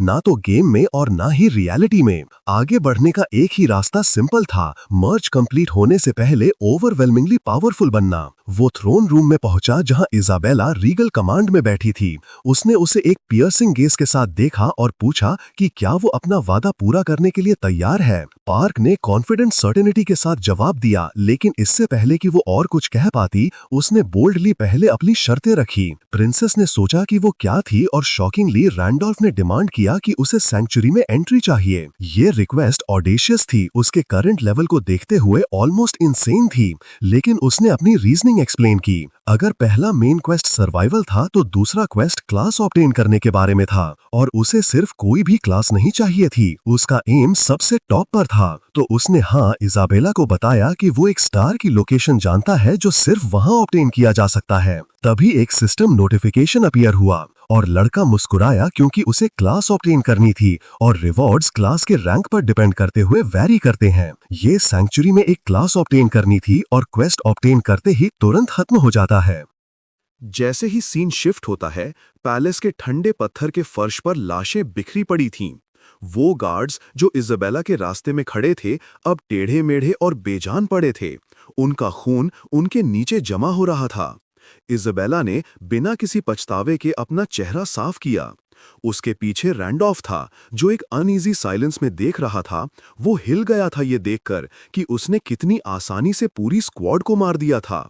ये जानते हुए कि उससे ज्यादा रिलायबल एलाई कोई नहीं है, सीन कुछ घंटे पहले शिफ्ट होता है जहां हम देखते हैं कि रैंडोल्फ ने इजाबेला को बताया कि स्टार वहां मौजूद था और हमें पता चलता है कि लड़के को 4th स्टार के बारे में बाय चांस पता चला था जब वो अपना पिछला कैरेक्टर रेस कर रहा था और वो शायद अकेला प्लेयर था जो इसकी प्रिसाइज लोकेशन जानता था, क्योंकि उसने लड़की को बताया कि स्टार्स की ब्लेसिंग से कर्स को हटाने के लिए उसे ये ऑब्टेन करना ही होगा। लेकिन इज़ाबेला ने उसे बताया कि सैंक्चुरी कोई ऐसी जगह नहीं थी जहां कोई भी एंटर कर सके। अगर किसी को पता चला कि लेडी चुपके से किसी को अंदर लाई थी तो चीजें अच्छी नहीं होंगी। लेकिन रैंडॉल्फ ने उसे ये कहकर मना लिया कि वक्त नहीं था और उसे ध्यान से सोचना चाहिए क्योंकि डेजर्ट छोड़ने का ये उसका आखिरी चांस था। वापस प्रेजेंट में हम देखते हैं कि पार्क जानता था कि अगर वो पहले उसे मनाता नहीं तो उसका खुद का सर बाकियों के साथ पड़ा होता। उसकी सोचें तब रुक गईं जब इज़ाबेला एक बड़े मनहूस दरवाजे के सामने रुक गई। उसने अनाउंस किया कि ये उनकी डेस्टिनेशन थी और एक सीधी नीचे घुटन भरे अंधेरे में जा रही थी जिसे होली ग्राउंड कहा जाता था। एक सिस्टम वार्निंग पार्क के सामने आई, जगह को डेजर्ट के हिडन सैंक्चुरी के रूप में आइडेंटिफाई करते हुए, और पार्क क्लियरली जानता था कि उसका लेवल अंदर के पॉइजन से सर्वाइव करने के लिए आसपास भी नहीं था। सिस्टम ने उसे बताया कि रेकमेंडेड लेवल 8 था और क्योंकि वो एरिया पॉइजन और डिमोनिक एनर्जी से ओवरफ्लोइंग था, लड़के के लिए एंट्री एडवाइज्ड नहीं थी। फिर भी जो पर्पल मैज़मा उनके चारों तरफ घूम रहा था उसने उसे बिल्कुल भी नुकसान नहीं पहुंचाया। उसके बॉडी से फिसल गया जैसे किसी इनविजिबल बैरियर ने उसे रोक दिया हो। उसके जायंट्स डीमन रेजिस्टेंस ने उसे इम्यून बना दिया था और उसने चुपचाप अपने अगले मूव को कैलकुलेट किया। एक लेवल 2 प्लेयर को यहां कभी कदम नहीं रखना चाहिए, लेकिन इज़ाबेला की ओवरवेलमिंग स्ट्रेंथ के साथ एक्सप्लोरेशन सब क्वेस्ट को क्लियर करना सिंपल होगा। फिर भी जैसे ही उसका पैर पहली सीढ़ी पर पड़ा, उसका एक्सप्रेशन सख्त हो गया। वो यहां सिंपल एक्सप्लोरेशन के लिए नहीं था।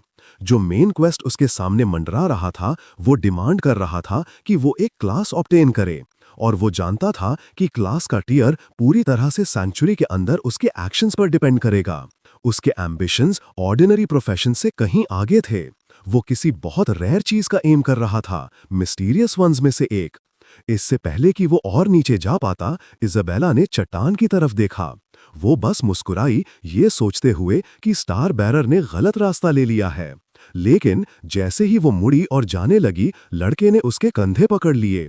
ये सोचते हुए कि वो कहाँ जा रही थी, इज़ाबेला ने घबराकर स्माइल किया, रैंडोल्फ को बताते हुए कि आगे का ब्रिज एक ट्रैप था और नीचे की हवा का बहाव किसी को भी उड़ा ले जाने के लिए डिजाइन किया गया था जो बिना जाने उसे क्रॉस करे। लेकिन इससे पहले कि लड़की अपनी बात खत्म कर पाती, रैंडोल्फ ने सोचा कि क्या वो ऊंचाई से डरती है।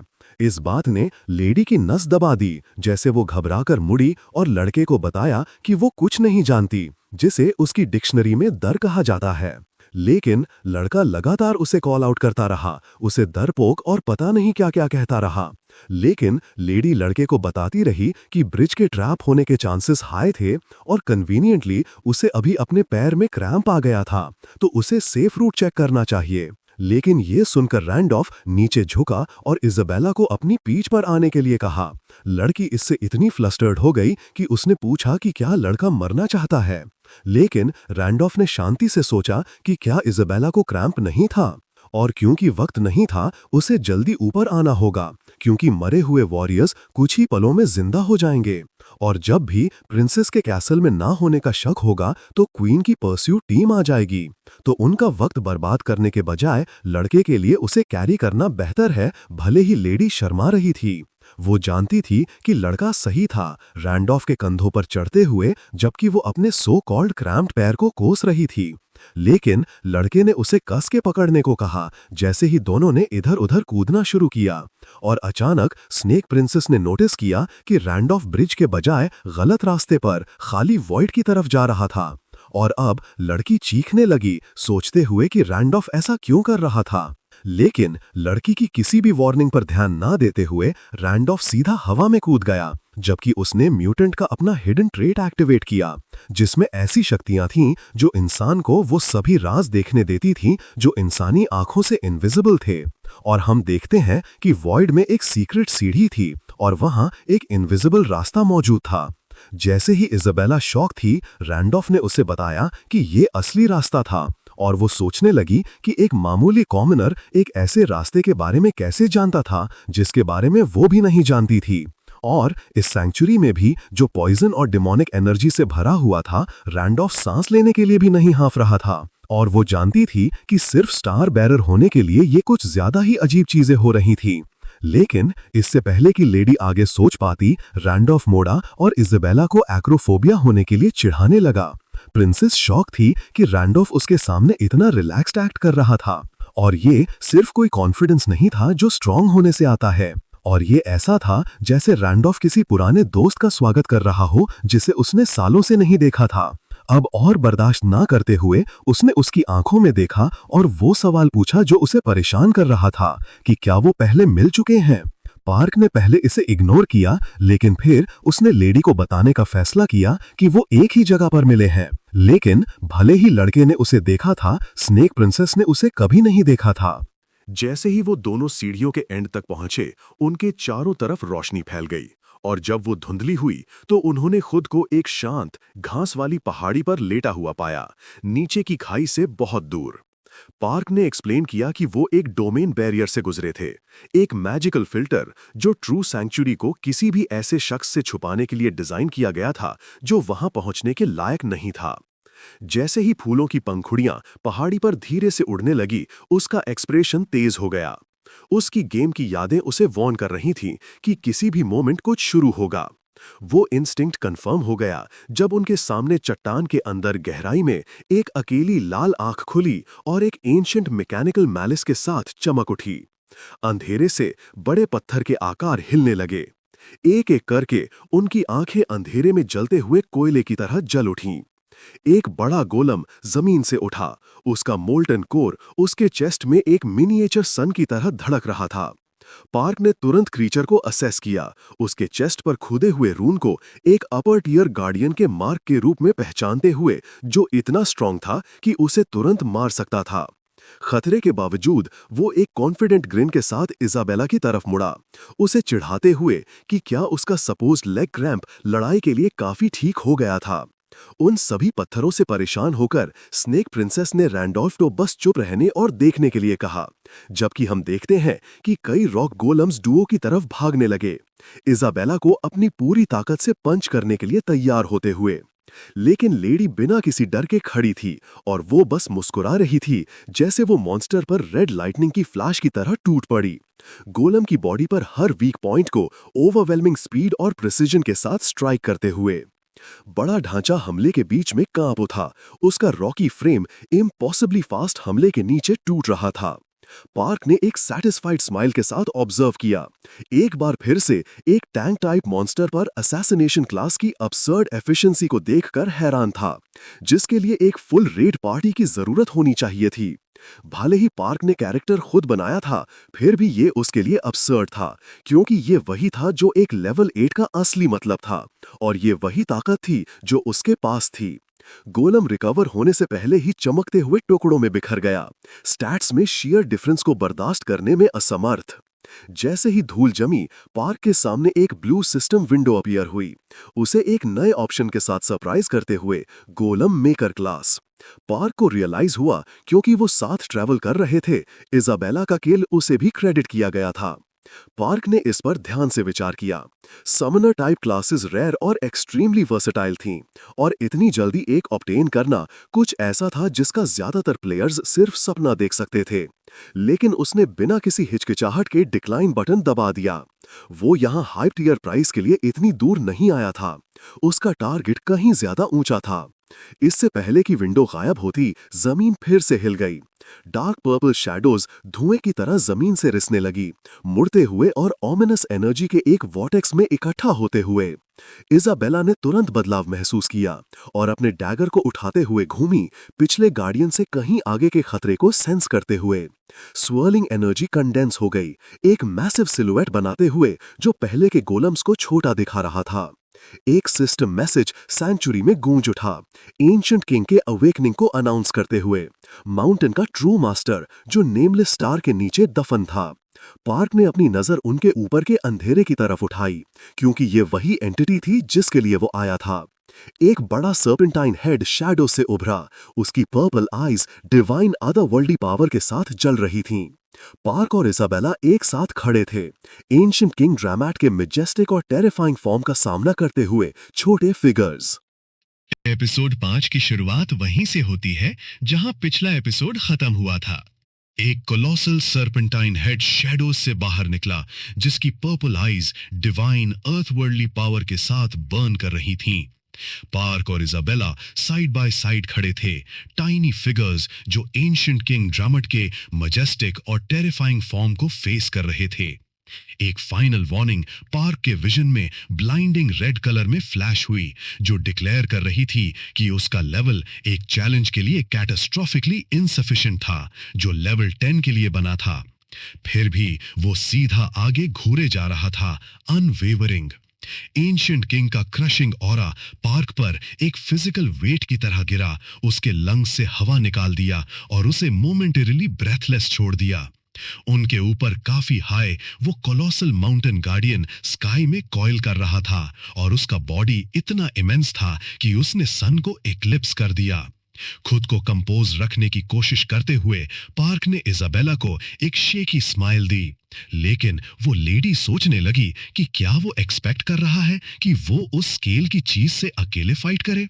लेकिन लड़के ने एक्सप्लेन करना शुरू किया कि स्नेक प्रिंसेस को वरी नहीं करना चाहिए, क्योंकि इस बावजूद कि माउंटेन गार्डियन कैसा दिखता है, वो एक्चुअली काफी जेंटल था और वो कभी पहले अटैक नहीं करता। लेकिन सेंटेंस कंप्लीट होने से पहले ही सर्पेंट ने डेवास्टेटिंग फोर्स के साथ लैश डाउन किया, अर्थ को शैटर करते हुए और उसके कैजुअल टोन के पीछे के झूठ को एक्सपोज करते हुए। इजाबेला जमीन पर फ्लंग हो गई और सिर्फ इसलिए बची क्योंकि उसके इंस्टिंक्ट्स ने उसे लास्ट पॉसिबल सेकंड पर डिस्ट्रक्शन से दूर कर दिया था। पार्क डेब्रीज के बीच ऑकवर्ड ग्रिन के साथ फ्रोजन खड़ा था, ये रियलाइज करते हुए कि वो गार्डियन जिसे वो ऑलमोस्ट जेंटल याद करता था, वो वैसा बिल्कुल नहीं था। इजाबेला की ग्लेयर डिसबिलीफ और फ्यूरी से बर्न कर रही थी। उसका एक्सप्रेशन शॉक्ड आउटरेज और मर्डरस इंटेंट के बीच टॉन था उस डिसेप्शन के लिए जो उसने उसे बताया था। वो सर्पेंट को जेन्युइन कंफ्यूजन में देख रहा था, ये सोचते हुए कि उसके पास रन्स का वाइज और कोऑपरेटिव गार्डियन एक बिजर्क मॉन्स्टर में क्यों बदल गया था, जो उन दोनों को क्रश करने पर तुला था। लेकिन इजाबेला चिल्लाई, ये पूछते हुए कि क्या वो स्नेक रैंडोल्फ को फ्रेंडली लग रहा था। लेकिन तभी एंशिएंट किंग की हिस सैंक्चुअरी में रिवर्बरेट हुई, जब उसने कॉम्बैट के थ्रू उनकी क्वालिफिकेशन का प्रूफ डिमांड किया। इजाबेला उस पर चिल्लाई, एक्सप्लेनेशन डिमांड करते हुए कि उसे क्यों टारगेट किया गया जबकि वो सैंक्चुअरी को चैलेंज नहीं कर रही थी। लेकिन स्नेक ने तुरंत उसे बताया कि उसने उसके सेंटेंस को डिफीट किया था और अब वो अपना इंटेंट डिनाई कर रही थी। अब इजाबेला को रियलाइज हुआ कि क्या हुआ था और स्नेक ने उसे बताया कि अगर वो खुद को प्रूव नहीं कर सकती तो वो कभी जिंदा वापस नहीं जाएगी। वहां एक और कैटास्ट्रोफिक स्ट्राइक हुई जिसने उसे लाइफ और डेथ के बीच एक फ्रेंटिक डांस करने पर मजबूर कर दिया। हर अटैक उसे एग्जॉशन के करीब ले जा रहा था। वो इंस्ट्रक्शंस के लिए चिल्लाई, जबकि पार्क मेंटली स्क्रैम्बल कर रहा था, ये समझने के लिए कि टाइमलाइन चेंज क्यों हुई थी। तभी उसे एक रियलाइजेशन लाइटनिंग बोल्ट की तरह हिट किया। उसे ड्रामेट का डीपेस्ट लोर याद आया, वो एन्चेंटेड बीस्ट जो स्टार की स्पिरिचुअल एनर्जी कंज्यूम करके वाइज बना था। अपनी प्रीवियस लाइफ में उसने इस सैंक्चुअरी को विलहेल्म का यूज करके क्लियर किया था, एक कैरेक्टर जो पहले ही लेवल 10 पहुंच चुका था और 5 स्टार्स पाकर मॉर्टल लिमिट को ट्रांसेंड कर चुका था। ड्रामेट ने विलहेल्म की ओवरवेलमिंग पावर को रिकॉग्नाइज किया था और उसे डायरेक्टली रिवॉर्ड तक गाइड किया था। सच सिंपल और क्रूअल था। ड्रामेट स्ट्रेंथ की रिस्पेक्ट करता था, जो भी उससे वीक था वो प्रे से बढ़कर कुछ नहीं था। पार्क ने फ्रस्ट्रेशन में अपना थंब बाइट किया। लेवल 2 पर गार्डियन उसे फूड की तरह देख रहा था। मीनवाइल इजाबेला को एक रैग डॉल की तरह टॉस किया जा रहा था।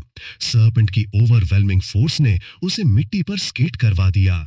सैंक्चुअरी का पॉइजन भी फाइनली अपना असर दिखा रहा था। उसके लंग्स और मसल्स के अराउंड टाइटन होते हुए हर मूवमेंट को पेनफुली स्लो बना रहा था। वो लेडी कंटिन्यूअसली सोच रही थी कि क्या इस जगह पर कदम रखना स्टार बियरर की बात सुनने के बाद एक गलती थी। जैसे ही फाइनल लीथल ब्लो इजाबेला की तरफ डिसेंड हुआ, एक शार्प कमांडिंग वॉइस ने बैटलफील्ड को कट किया, बीस्ट को हॉल्ट करने का ऑर्डर देते हुए। उसके कंप्लीट डिसबिलीफ पर वो इनॉर्मस सरपेंट मिड स्ट्राइक में फ्रीज हो गया। उसकी मैसिव एंशिएंट गेज पार्क की तरफ मुड़ी, सस्पिशन के साथ नैरो होते हुए, क्योंकि क्रीचर सोच रहा था कि उसे सरपेंट का ट्रू नेम कैसे पता था। पार्क प्रैक्टिस्ड कॉन्फिडेंस के साथ आगे बढ़ा, किसी ऐसे शख्स की तरह जो एग्जैक्टली जानता था कि क्या कहना है। जैसे ही उसने बोल्डली क्लेम किया कि स्नेक का मास्टर विलहेल्म, वो ट्रांसेंडेंट बीइंग जिसे ड्रैमट ने कभी एब्सोल्यूट लॉयल्टी के साथ सर्व किया था, वो वापस आ गया है। गार्डियन हेजिटेट हुआ, क्योंकि वो अपने सामने खड़े वीक ह्यूमन को उस लेजेंडरी हीरो के साथ रेकंसाइल करने की कोशिश कर रहा था जिसे वो याद करता था। वो हेजिटेशन एक डीप अर्थ शेकिंग लाफ्टर में बदल गई, जिसने जमीन को ट्रेम्बल कर दिया। बीस्ट ने उसका मजाक उड़ाया, पॉइंट आउट करते हुए कि वो बाहर के स्टोन गोलम से भी ज्यादा वीक था, विलहेल्म को डिफाइन करने वाली ट्रांसेंडेंस के आसपास भी नहीं। उसे विलहेल्म याद था, और वो ये भी जानता था कि उस आदमी ने डीमन रेल्म एक्सपीडिशन फेल कर दिया था। उसकी डेथ एब्सोल्यूट थी। पार्क के उसके डेड मास्टर के सपोज्ड इम्पर्सनेशन से गुस्सा होकर ड्रैमट ने उसे पूरा निगलने के लिए अपना जबड़ा खोला। फिर भी पार्क नहीं हिला। उसने अननेचुरल स्टिलनेस के साथ अपना ग्राउंड होल्ड किया। गिड़गिड़ाने के बजाय उसने एक सिंगल फ्रेज बोला, सरपेंट को उस कॉन्ट्रैक्ट और ऑनर करने का कमांड देते हुए जो उन्होंने बनाया था। जॉज बस कुछ इंचेस दूर बंद हो गए। सिर्फ विंड प्रेशर ही रैंडोल्फ को पीछे ब्लास्ट कर रहा था, लेकिन उसे अनहार्म्ड छोड़ दिया। ड्रैमट की आंखों में रेज की जगह कंफ्यूजन ने ले ली जैसे ही वो पीछे हटा। उसने जानना चाहा कि एक स्ट्रेंजर उस पैक्ट के बारे में कैसे बोल सकता है जो किसी को कभी रिवील नहीं किया गया था। पार्क बस स्मर्क किया। उसका कॉन्फिडेंस गेम के हिडन लोर की नॉलेज में एंकर्ड था। उसने सीक्रेट कॉन्ट्रैक्ट के टर्म्स रिसाइट किए। जिसके पास भी स्टार होगा वो गार्डियन का ट्रू नेम जान लेगा और उसका मास्टर बन जाएगा, डेथ के कर्स से बाउंड होकर, अगर वो कभी किसी आउटसाइडर को पैक्ट रिवील करे। अंदर से उसने राहत की सांस ली, थैंकफुल होते हुए कि गेम के लोर मैकेनिक्स एग्जैक्टली वैसे ही फंक्शन कर रहे थे जैसे उन्होंने पंगीनिया में किया था। क्योंकि वो फिजिकली रैंडोल्फ था, लेकिन उस प्लेयर की मेमोरीज कैरी करता था जिसने कॉन्ट्रैक्ट बनाया था। कर्स ने एक लूप होल क्रिएट किया जिसे वो यूज कर सकता था। ड्रैमट इस इम्पॉसिबल कॉन्ट्राडिक्शन से अनसेटल हो गया था और डिमांड किया कि वो एग्जैक्टली कौन था। पार्क ने ड्रैमट की आइडेंटिटी की डिमांड का सीधा जवाब नहीं दिया। इसके बजाय उसने सरपेंट को कमांड किया कि वो उसे स्टार के पास ले जाए, ये क्लेम करते हुए कि सच वहां खुद रिवील हो जाएगा। ड्रैमट ने एक ग्रिम वार्निंग दी, ये स्टेट करते हुए कि स्टार अनवर्दी को ऐश में बर्न कर देता है इससे पहले कि वो उसके पास भी पहुंच सकें। पार्क ने एक शार्प टॉन्ट के साथ काउंटर किया, ये क्वेश्चन करते हुए कि क्या गार्डियन बस डर रहा था कि एक नया मास्टर राइज करेगा और उसकी लॉयल्टी क्लेम करेगा। एंशिएंट बीस्ट ने इंसल्ट पर स्कॉफ किया, सिर्फ एक फ्रेल लड़के को देखते हुए जो ऐसा लग रहा था कि एक सिंगल बाइट से क्रम्बल हो जाएगा। फिर भी क्यूरियोसिटी और एंशिएंट कॉन्ट्रैक्ट की बाइंडिंग फोर्स ने गार्डियन के पास ओबे करने के अलावा कोई चॉइस नहीं छोड़ी। उसने डिसाइड किया कि इंट्रूडर को स्टार से इंसिनरेट होने देना उसे आउटराइट मारने से ज्यादा फिटिंग पनिशमेंट होगी, और रास्ता दिखाने के लिए मुड़ गया। इजाबेला स्टंट साइलेंस में पीछे चली, ये समझने में असमर्थ कि उसने शेयर नॉलेज और कॉन्फिडेंस के जरिए एक गॉड टियर मॉन्स्टर को कैसे सबड्यू कर लिया था। उनका रास्ता उन्हें सैंक्चुरी के हार्ट में ले गया, जहां एक enormous stone altar dark purple sky के नीचे एक मोनोलिथ की तरह उठा हुआ था। पार्क ने उसे बताया कि ये ऑल्टर सैंक्चुरी की सारी पावर का सोर्स हाउस करता है। इसके समिट पर एक प्रिस्टीन व्हाइट स्कल था जो एक मैजिकल सील पर रखा था जो डेंस एंशिएंट एनर्जी रेडिएट कर रहा था। उसने क्लैरिफाई किया कि ये कोई ऑर्डिनरी रेलिक नहीं बल्कि स्टार खुद था, फॉलन गॉडेस ली का प्रिजर्व्ड फेस। लेजेंड्स क्लेम करते थे कि जब ट्विन गॉडेस मर गई तो उसकी डिविनिटी कॉन्टिनेंट भर में 32 फ्रैगमेंट्स में शैटर हो गई थी। ये फ्रैगमेंट्स जो दुनिया के लोगों को स्टार्स के नाम से जाने जाते थे, उन लोगों को ट्रांसेंडेंस ग्रांट करने में केपेबल थे जो उन्हें क्लेम करने के लिए स्ट्रांग थे। बिना किसी हेजिटेशन के पार्क ऑल्टर पर चढ़ा और स्कल को अपने हाथों में उठा लिया। आर्टिफैक्ट से हीट इंस्टेंटली पल्स हुई, उसके चेहरे को ब्लाइंडिंग क्रिम्सन ग्लो में बेथ करते हुए। इजाबेला चिल्लाई। जैसे ही स्कल से मैजिकल फायर का एक ब्लास्ट इरप्ट हुआ, उसे पूरी तरह इनगल्फ करते हुए। ड्रामैट सेडिस्टिक अम्यूजमेंट के साथ देख रहा था, कन्विंस था कि फूलिश ह्यूमन ने अपनी लिमिट से परे डिवाइन पावर सीज करने की कोशिश की थी। इन्फर्नो के अंदर पार्क साइलेंटली गार्डियन की एरोगेंस को कोस रहा था, लेकिन छोड़ने से मना कर रहा था। वो मैकेनिज्म के पीछे का सच जानता था। स्टार सिर्फ उन्हें मारता था जो गार्डियन को बाईपास करके उसे चुराने की कोशिश करते थे। क्योंकि उसने ड्रामैट का टेस्ट पास कर लिया था, उसकी सर्वाइवल गारंटीड थी। सिर्फ एक अनसर्टेनिटी थी कि क्या उसे वो क्लास मिलेगी जो वो चाहता था।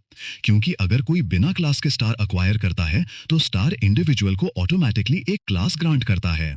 और भले ही रैंडोल्फ ने इसे खुद कभी ट्राई नहीं किया था, उसने इसके बारे में बस एक्सीडेंट से सीखा था। जैसे ही उसने अपनी ग्रिप टाइटन की, स्कल के सरफेस पर क्रैक्स दिखने लगे, बोन फ्रैक्चर हुई और प्योर लाइट में बर्स्ट हो गई, अंदर छुपे एसेंस को रिवील करते हुए। Attribute of void. उसके हिडन ट्रेट्स एक केओटिक स्टॉर्म में उसके अराउंड सर्ज हुए, ब्रिलियंट शिफ्टिंग कलर्स के स्पेक्टिकल में नई एनर्जी के साथ मर्ज होते हुए। एक कॉस्मिक वॉइस उसके दिमाग में एको हुई, यू से उस शख्स के रूप में एक्नॉलेज करते हुए जो डिस्ट्रक्शन के सामने खड़ा था। जब फ्लेम्स फाइनली बुझ गई, वो अनहार्म्ड रहा, न्यूली अवेकेंड पावर के मैजेस्टिक मल्टी कलर्ड ऑरा से घिरा हुआ। सिस्टम मैसेजेस आने लगे, कंफर्म करते हुए कि उसका माना स्टार एनर्जी में ट्रांसफॉर्म हो गया था और उसने स्टार सक्सेसर क्लास अपटेन कर ली थी। इजाबेला की आंखें ट्रेंबल करने लगी जब उसने इम्पॉसिबल को विटनेस किया। एक ह्यूमन स्टार की डिविनिटी को अब्सॉर्ब कर रहा था और सर्वाइव कर रहा था। डिवाइन लाइट में नहाया हुआ पार्क उसकी तरफ मुड़ा और पूछा कि वो क्या चाहती है। अभी भी डेज्ड, उसने ऑनेस्टली जवाब दिया। वो डिजर्ट छोड़ना चाहती थी और अपने लॉस्ट ब्लडलाइन के बारे में सच अनकवर करना चाहती थी। उसने उसकी विश ग्रांट करने का ऑफर किया और उसकी फ्रीडम ब्लेस करने का प्रॉमिस किया, लेकिन सिर्फ एक कंडीशन पर। वो 1 साल तक एब्सोल्युटली उसे सर्व करेगी, जिसके बाद वो उसकी लीनियज रिक्लेम करने में मदद करेगा। अपना हाथ आगे बढ़ाते हुए रैंडोल्फ ने उसे अश्योर किया कि क्वीन के अनलाइक वो झूठ नहीं बोलता। फ्रीडम के प्रॉमिस और उससे रेडिएट होने वाली पावर से ओवरवेल्म्ड होकर प्राउड स्नेक प्रिंसेस सबमिशन में उसके सामने घुटने कर बैठ गई। पार्क ने सेटिस्फैक्शन के साथ नीचे देखा, वाइज चॉइस करने के लिए उसकी तारीफ की। उसका ध्यान फिर शैडोज में लर्किंग मैसिव सर्पेंट पर शिफ्ट हुआ। उसे नाम से एड्रेस करते हुए उसने देखा कि कैसे वो वंस एरोगेंट एंशिएंट किंग पीछे हटा और हकलाया, न्यूली असेंडेड स्टार सक्सेसर के सराउंडिंग ऑरा से डरते हुए। पार्क के सामने एक सिस्टम विंडो अपीयर हुई, स्टैगरिंग 230 पॉइंट्स टैली करते हुए और हॉल ऑफ फेम में उसकी डोमिनेंस कंफर्म करते हुए। ये फीट इतना एक्स्ट्राऑर्डिनरी था कि डिस्टेंट कॉम्बैट ओरिएंटेड कॉन्स्टलेशंस भी उसकी जर्नी को न्यू फाउंड इंटरेस्ट के साथ देखने लगे। दूर डेजर्ट क्वीन के पैलेस में क्वीन ये जानकर शॉक्ड थी कि इजाबेला ने उस स्लेव के साथ सैंक्चुरी में एंटर किया था जिसे उसने कैप्चर किया था, और उसने स्क्वाड को ऑर्डर दिया कि उन दोनों को इमीडिएटली बिना किसी फर्दर डिले के सीज किया जाए। Shifts to reality. हम देखते हैं कि सुबह का सूरज सिटी स्ट्रीट्स को ब्लाइंडिंग ग्लेयर में नहा रहा था। एक क्राउडेड कैफे के अंदर टॉप टियर प्लेयर्स का एक ग्रुप टेबल के अराउंड गैदर हुआ। उनकी आवाजें लो थीं, लेकिन उनकी एक्साइटमेंट साफ दिख रही थी जब वो रैंडॉल्फ नाम के एनोमली के बारे में डिस्कस कर रहे थे, ये जानते हुए कि अगर वो मेन क्वेस्ट 1 को इग्नोर भी कर दें तो ग्रासिया से हायर स्कोर लाना इम्पॉसिबल था जब तक कोई गेम को अंदर बाहर से ना जानता हो। और 5 year veteran ghost player Phantom को फाइनली अपीयर होना ही होगा ऐसा करने के लिए। और ये न्यूज़ एक बड़ा रक्कस क्रिएट करने वाली है। आदमी सोच रहे थे कि क्या वो दूसरों से पहले उसे कांटेक्ट कर सकते हैं, लेकिन एक फीमेल प्लेयर डिसइंटरेस्ट के साथ सुन रही थी, अपनी ड्रिंक सिप करते हुए, क्योंकि उसे डाउट था कि वो ऐसे इल्यूसिव इंसान को ट्रैक कर पाएंगे जिसे वो 5 सालों में नहीं ढूंढ पाए। उनमें से एक आदमी ने लेडी को बताया कि ये इसलिए हुआ क्योंकि अब तक फैंटम एक एक्चुअल प्लेयर नहीं था और उतना स्ट्रांग नहीं था, लेकिन अब जब वो गेम के अंदर एक रियल प्लेयर है तो कोई ना कोई तरीका जरूर होगा। एक प्लेयर ने एक फेमिलियर टैक्टिक प्रपोज की। क्योंकि फैंटम अब रियल वर्ल्ड में फिजिकली प्रेजेंट था, उसे रिसेंटली रीओपन हुए सीक्रेट ऑक्शन हॉल का यूज करके बेट किया जा सकता था। वो रुकी आइडिया पर गौर करते हुए, ये मानते हुए कि रैंडॉल्फ को नेक्स्ट मेन क्वेस्ट में अपनी रैंकिंग मेंटेन करने के लिए हाई लेवल इक्विपमेंट की जरूरत होगी। स्ट्रैटेजी सिंपल और प्रेडेटरी थी। एक वैल्यूएबल आइटम को अब्सर्डली लो प्राइस पर लिस्ट करो ताकि एक डेस्परेट बायर को ल्यूर किया जा सके। आइटम पर एक ट्रैकिंग टैलिस्मन अटैच करो और फिर टारगेट की लोकेशन तक उसका पीछा करो, उन्हें लूटने या मारने के लिए। दूसरा आदमी हिचकिचाया, ये सोचते हुए कि क्या फैंटम जैसा वेटरन ऐसे ट्रांसपेरेंट बिगिनर लेवल ट्रैप में फंसेगा, लेकिन उसके साथी ने इंसिस्ट किया कि एक्सपर्ट्स की भी जरूरतें होती हैं और पावर के लिए कोशिश करने वाला कोई भी अपॉर्चुनिटी से अंधा हो सकता है। लड़की का एक्सप्रेशन बोर्डम से मैनिक एक्साइटमेंट में बदल गया, ये सोचकर कि कोई इतना डिसाइसिव है कि पास्ट फेलियर्स के बावजूद grand demon realm expedition launch कर सकता है। वो बकवास करती रही कि कैसे जब फैंटम ऑक्शन हॉल में सस्ता और जूसी आइटम देखेगा तो वो शायद उसे खरीद ले, ये सोचते हुए कि वो इतना पावरफुल है कि अगर वो वापस आया तो सारे परसुअर्स मर जाएंगे। दोनों लड़के इतने शॉक्ड थे कि उन्होंने 911 को कॉल करने की कोशिश की, उस स्टॉकिंग को रिपोर्ट करने के लिए जो लड़की करने की कोशिश कर रही थी। जब उन्होंने आंसर दिया, उन्होंने रैंडॉल्फ की रियल वर्ल्ड आइडेंटिटी के बारे में स्पेक्यूलेट किया, ये इमेजिन करते हुए कि वो जरूर कोई सीईओ या वेल्थी एयर होगा अगर गेम में उसकी प्रोमिस को देखा जाए तो। कहीं और एक होलोग्राफिक इंटरफेस ने एक ब्रूटल अपडेट डिस्प्ले किया। मैसेकर नाम के प्लेयर से उसके राइट्स छीन लिए गए थे और उसे ऑक्शन से बैन कर दिया गया था। गुस्से में एक हाथ डिवाइस पर कस गया, ये एक्सेप्ट करने में असमर्थ कि किसी दूसरे प्लेयर ने उसे आउटरैंक करने के लिए काफी पॉइंट्स जमा कर लिए थे। अपने डिम अपार्टमेंट में अकेले बैठे हुए मैसेकर ने इस सेटबैक को चिलिंग काम के साथ डिसमिस कर दिया। उसको कॉन्फिडेंस वायलेंस की हिस्ट्री से मिलता था। रैंकिंग्स में उसका राइज कभी स्किल पर डिपेंड नहीं करता था, बल्कि जो भी उसके रास्ते में खड़ा होता उसे मारने पर था। उसके लिए ये सेटबैक टेम्पररी था। उसने कसम खाई कि वो अपनी पोजीशन वापस ले लेगा, बस उसे मारकर जिसने आगे बढ़ने की हिम्मत की थी। गेम वर्ल्ड में वापस एक चीयरफुल नोटिफिकेशन ने सैंक्चुरी एक्सप्लोरेशन सबक्वेस्ट के कंप्लीट होने की अनाउंसमेंट की। पार्क परफेक्ट क्लियर के रिवॉर्ड्स के बारे में पढ़ रहा था। हमें पता चलता है कि एक्सप्लोरेशन रेट 100% था और उसने कॉन्करर ऑफ अ सैंक्चुरी का अचीवमेंट अक्वायर कर लिया है और उनमें एक एपिक ग्रेट टेलीपोर्ट बुक भी थी। कुछ देर बाद वो मैसिव सर्पेंट ड्रामेट के ऊपर कंफर्टेबल होकर सवारी कर रहे थे, जहां वो सांप एक लिविंग जीपीएस की तरह डायरेक्शंस दे रहा था। जैसे वो ट्रैवल कर रहे थे, सिस्टम से एक वार्म लाइट ने उसे घेर लिया, जो पहले की लड़ाई से एक और लेवल अप का सिग्नल था। लेवल 3 पर पहुंचने से वो खुश था, हालांकि उसने नोट किया कि उसकी प्रोग्रेशन स्लो हो गई थी। लेकिन लड़के को इसका रीजन पता था, जो कि इतने सारे हाई टियर टैलेंट्स होना था, जिसने उसके रिक्वायर्ड एक्सपीरियंस को करीब 10 गुना बढ़ा दिया था। फिर भी उसने इस ट्रेड ऑफ को एक्सेप्ट किया। सुपीरियर स्टार्ट ग्रोथ ग्राइंडिंग के हर एक्स्ट्रा मोमेंट के लायक थी। ड्रैमेट के सर पर क्रॉस लेग्ड बैठे हुए वो मुस्कुराया जब वो उन आइटम्स को रिव्यू कर रहा था जो उसे क्वेस्ट से मिले थे। इजाबेला उसे क्यूरियोसिटी से देख रही थी, श्योर नहीं थी कि वो अचानक इतना खुश क्यों था या वो किन अजीब आर्टिफैक्ट्स को एग्जामिन कर रहा था। उसका ध्यान शैडो क्लॉक पर सेंटर्ड था, एक रिवॉर्ड जो इनविजिबिलिटी ग्रांट करता था, फ्यूचर एनकाउंटर्स के लिए एक useful free stealth skill. Serpent की मैसिव प्यूपल अचानक कंट्रैक्ट हुई जब उसने सैंक्चुरी को सराउंड करने वाले मैजिकल बैरियर में डिस्टर्बेंस सेंस की। कोई इनविजिबल सोल्जर पैसेज से ग्लाइड करके गया, ये सिग्नल करते हुए कि सैंक्चुरी की आइसोलेशन ब्रीच हो चुकी थी। ड्रैमेट की गहरी आवाज हवा में गूंजी जब उसने अपने मास्टर को ग्राउंड्स में एंटर करने वाले इंट्रूडर्स के बारे में वॉर्न किया। पार्क और इजाबेला ने इंस्टेंटली रिएक्ट किया, शांत एटमॉस्फेयर बिखर गया। इजाबेला तुरंत समझ गई कि वो कौन थे।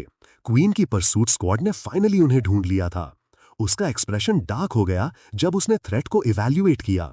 बिना क्वीन के भी स्क्वाड के पास उन्हें क्रश करने के लिए काफी पावर थी। पार्क हालांकि कंपोज रहा। सैंक्चुरी के गार्डियन की सवारी करने से उन्हें एक ऐसा एडवांटेज मिला जो कोई दुश्मन मैच नहीं कर सकता था। एक फर्म कमांड के साथ उसने ड्रैमेट को ऑर्डर दिया कि आने वाली स्क्वाड को इंटरसेप्ट करे ताकि उन्हें वक्त मिल सके। गार्डियन ने एक्नॉलेजमेंट में हिस किया और अपनी मैसिव बॉडी को इंट्रूडर्स की तरह मोड़ा। उसकी आंखें लीथल इंटेंट से चमक रही थी। पार्क और इजाबेला उसकी पीठ से कूदे स्टोन ब्रिज पर लैंड करते हुए। जैसे ही ड्रैमेट आने वाले क्लैश के लिए तैयार हुआ, वो सैंक्चुरी के पार भागे। इजाबेला आगे भाग रही थी, जबकि उसे पार्क के इस भरोसे पर यकीन था कि अटैकर्स के बीच क्वीन खुद नहीं थी। पार्क ने जल्दी से उनके ऑड्स कैलकुलेट किए। अगर वो यहाँ डिले हुए तो मेरी फोर्स उन्हें सराउंड कर लेगी और भागने के हर पॉसिबल रास्ते को सील कर देगी। उनके पास स्पीड और चालाकी से सरवाइव करने के अलावा कोई चॉइस नहीं थी। भागते हुए इजाबेला ने पीछे देखा, राहत महसूस की जब उसे रियलाइज हुआ कि पार्क ड्रामट को क्रूएल्टी की वजह से नहीं छोड़ रहा था, बल्कि प्योर टैक्टिकल नेसेसिटी की वजह से। उसने जल्दी से प्लान एक्सप्लेन किया। उन्हें डेजर्ट के किनारे पर वार्प गेट तक पहुंचना था, जो अब एक्सेसिबल था क्योंकि उसका कर्स हट चुका था। लेकिन जैसे ही मैसिव स्टोन आर्चवे नजर आया, वो अचानक रुक गया। उसके बूट्स जमीन पर रगड़े जब प्लान की क्रिटिकल फ्लॉ ने उसे स्ट्राइक किया। गेट डॉर्मेंट था और एक्टिवेट होने से पहले उसे एक लंबे चार्जिंग पीरियड की जरूरत थी। जब इजाबेला ने पूछा कितना वक्त, तो उसने ग्रिमली जवाब दिया कि उन्हें आधा दिन तक एरिया को होल्ड करना होगा। उनके आसपास बहुत कम कवर होने की वजह से वो बस उम्मीद कर सकता था कि ड्रामट क्वीन की फोर्सेस को काफी देर तक डिले करेगा। उसने इजाबेला को बताया कि उसे इस वक्त का यूज स्टार के साथ कम्युनिकेट करने के लिए करना है, जो कि उसकी लॉग आउट करने की असली जरूरत को छुपाने का एक कन्वीनियंट बहाना था। इजाबेला ने बिना किसी हेजिटेशन के एक्सप्लेनेशन एक्सेप्ट कर ली, फियर्स लॉयल्टी के साथ आगे बढ़ी जब उसने अपना वेपन निकाला और हर कीमत पर उसे प्रोटेक्ट करने की कसम खाई। उस पर भरोसा करके उसने लॉग आउट सीक्वेंस इनिशिएट किया और उसकी कॉन्शियसनेस डिजिटल वर्ल्ड से फेड हो गई।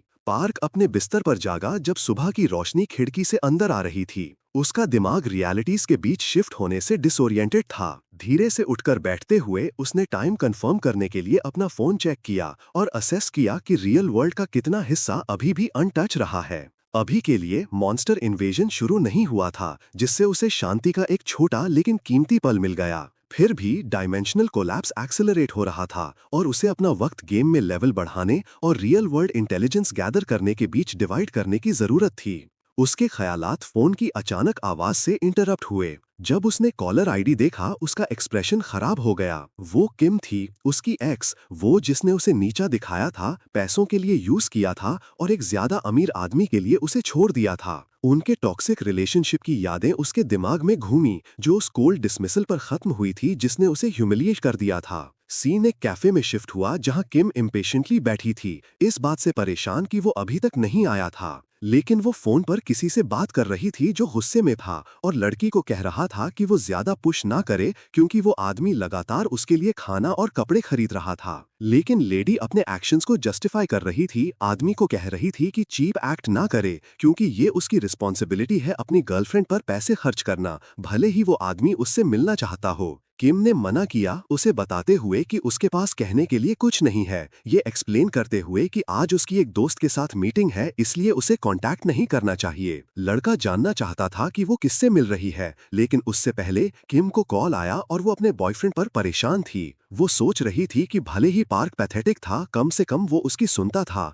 और वो सोच रही थी कि जब उसके पास मौका था तब उसे पार्क को और ड्रेन करना चाहिए था। जब पार्क फाइनली पहुंचा तो उसने तुरंत एक शुगरी स्माइल पहन ली, जैसे कि उनका पास्ट कभी एग्जिस्ट ही नहीं करता था। अभी भी अपना ट्रैक सूट पहने हुए वो अनइम्प्रेस्ड खड़ा रहा और पूछा कि उसने कॉल क्यों किया। उसने उसे चार्म करने की कोशिश की, आगे झुकते हुए, प्रिटेंड करते हुए कि वो उन क्वालिटीज को मिस करती है जिसका वो कभी मजाक उड़ाती थी। उसने प्रैक्टिस्ड इनोसेंस के साथ ऊपर देखा, पूछते हुए कि क्या उसने उसे मिस किया था। पार्क ने उसके फेक सेंटिमेंट को एड्रेस करने की भी जहमत नहीं उठाई। इसके बजाय उसका दिमाग इस बात पर गया कि क्या उसे ड्रिंक ऑर्डर करनी चाहिए। उसने कैफे का 1 ड्रिंक पर पर्सन साइन नोटिस किया और रियलाइज किया कि यहाँ घसीट के लाने के बावजूद उसने उसके लिए एक कॉफी तक नहीं खरीदी थी। उसकी चीपनेस से डिस्गस्टेड होकर वो बस घूमा और वहां से जाने लगा। पैनिक करते हुए किम ने सिचुएशन को बचाने की डेस्परेट कोशिश की, पूछते हुए कि क्या वो अभी भी ब्रेकअप को लेकर गुस्सा है। वो सिर्फ ये पूछने रुका कि क्या उसके करंट बॉयफ्रेंड को पता है कि वो उसकी पीठ पीछे अपने एक्स से मिल रही है। उसके शब्दों से उसके चेहरे का रंग उड़ गया। वो उसके पीछे भागी। जैसे वो बाहर निकला, उसकी आवाज हिस्टेरिकल प्लीज में बदल गई, लेकिन पार्क ने उसकी तरफ देखा तक नहीं। पास्ट में वो उसकी मैनिपुलेशन के आगे टूट जाता। अब रैंडोल्फ के रिजॉल्व से मजबूत होकर उसने सिर्फ डिटैचमेंट महसूस किया। जैसे ही वो कैफे से दूर गया, उसके पीछे एक वायलेंट क्रैश की आवाज आई। भीड़ भरी सड़क की तरफ मुड़ते हुए उसने एक पागल आदमी को देखा जो बॉक्स कटर लहरा रहा था, डरे हुए लोगों पर चिल्ला रहा था। अटैकर ने मर्डरस इंटेंट के साथ एक यंग लड़की पर हमला किया। ब्लेड एक ब्लर में नीचे आया, लेकिन इससे पहले कि वो उस तक पहुंचता, पार्क बीच में आ गया। अटैकर की कलाई को इतनी ताकत से पकड़ा जो सड़क पर गूंज उठी। लड़की स्टन डिसबिलीफ में उसे देखने लगी, जबकि आदमी चिल्लाया, पार्क की पकड़ से आजाद होने में नाकाम होकर। और चैप्टर 6 यहाँ एंड होता है। मेरे चैनल को लाइक और सब्सक्राइब करें और नेक्स्ट पार्ट के लिए कमेंट करें। चैप्टर 7 ऑलरेडी रिलीज हो चुका है। कमेंट करें अगर आप लोग इसे जल्दी चाहते हैं या मुझे चैप्टर 8 का वेट करना चाहिए। एपिसोड वहां से स्टार्ट होता है जहां यून यंग ने कामली रिस्पॉन्ड किया, उस आदमी को बोलते हुए कि उसने काफी कर दिया है। वो आदमी शॉक्ड और कांपते हुए पैनिक में वापस चिल्लाया, पूछते हुए कि यून यंग क्यों बीच में आ रहा है। उसने रोना शुरू कर दिया कि उसकी कलाई टूटने वाली है और छोड़ने की भीख मांगी। यूनयंग ने हालांकि मुश्किल से ही कुछ सुना। अंदर ही अंदर उसने रियलाइज किया कि भले ही उसने ब्रोकन गोल्डन स्केल का सिर्फ एक टुकड़ा अनलॉक किया था, उसकी फिजिकल स्ट्रेंथ उसकी उम्मीद से कहीं ज्यादा बढ़ गई थी। उस आदमी की कलाई पकड़ने का एहसास बहुत आसान लग रहा था, जैसे वो बिना किसी ताकत के उसे कुचल सकता था। ये कोई इल्यूजन नहीं था, उसकी बॉडी डेफिनेटली बदल गई थी। एक तेज मूवमेंट के साथ यूनयंग ने आदमी को साइड में फेंक दिया। वो अटैकर एक भारी थुड़ के साथ जमीन पर गिरा, ऐसे घसीटते हुए जैसे उसे किसी गाड़ी ने मारा हो। फिर यूनयंग लड़की की तरफ मुड़ा, पूछते हुए कि क्या वो ठीक है। उसके गालों से आंसू बह रहे थे जब उसने शुक्रिया अदा किया, पूछते हुए कि क्या वो उसका बदला चुकाने के लिए कुछ कर सकती है। यूनयंग ने सोचते हुए अपनी थोड़ी चिन पर हाथ रखा और क्यूरियोसिटी के साथ उसका चेहरा स्टडी किया। लड़की हिचकिचाई और पूछा कि वो उसे ऐसे क्यों घूर रहा है। अपने दिमाग में यून उसके फीचर्स को किसी ऐसे से कंपेयर कर रहा था जिसे वो याद करता था, एक औरत जिसे उसने एक बार मॉन्स्टर आउटब्रेक के दौरान बचाया था, वो औरत जिसने अपने बच्चे को अपनी बॉडी से शील्ड किया था। वो सिमिलैरिटी इतनी अजीब थी कि वो रुक गया। लड़की ने फिर पूछा कि क्या वो कुछ कहना चाहता है। यूनयंग वापस रियलिटी में आया और कैजुअली बात टाल दी, ये कहते हुए कि उसने बस उसे किसी की याद दिला दी जिसे वो जानता था और कुछ नहीं। लेकिन इससे पहले कि कोई सांस ले पाता, अटैकर ने अचानक पीछे से फिर हमला कर दिया। ब्लेड उठा हुआ था, उसका चेहरा गुस्से से भरा था। लड़की डर के मारे चिल्लाई, लेकिन यूनयंग पहले ही रिएक्ट कर चुका था। एक तेज साइड स्टेप के साथ उसने वार को पूरी तरह अवॉइड किया, जिससे अटैकर बैलेंस खोकर आगे गिर गया। यूनयंग ने फिर उस आदमी का सर पकड़ा, कंट्रोल्ड ताकत के साथ मोड़ा और फिर पूरी पावर के साथ उसे जमीन पर पटक दिया। इस इम्पैक्ट की आवाज हॉलवे में गूंज गई। लड़की हैरानी से आंखें फाड़े घूरती रही। यूनयंग ऐसा नहीं दिखता था जिसके पास मॉन्स्टरस स्ट्रेंथ हो, और फिर भी उसने सिचुएशन को डरावने आसानी से हैंडल कर लिया था। दो पुलिसमैन जल्द ही पहुंचे और बेहोश अटैकर को उठाया, उसे स्टेशन ले जाने के लिए पेट्रोल कार की तरफ ले गए।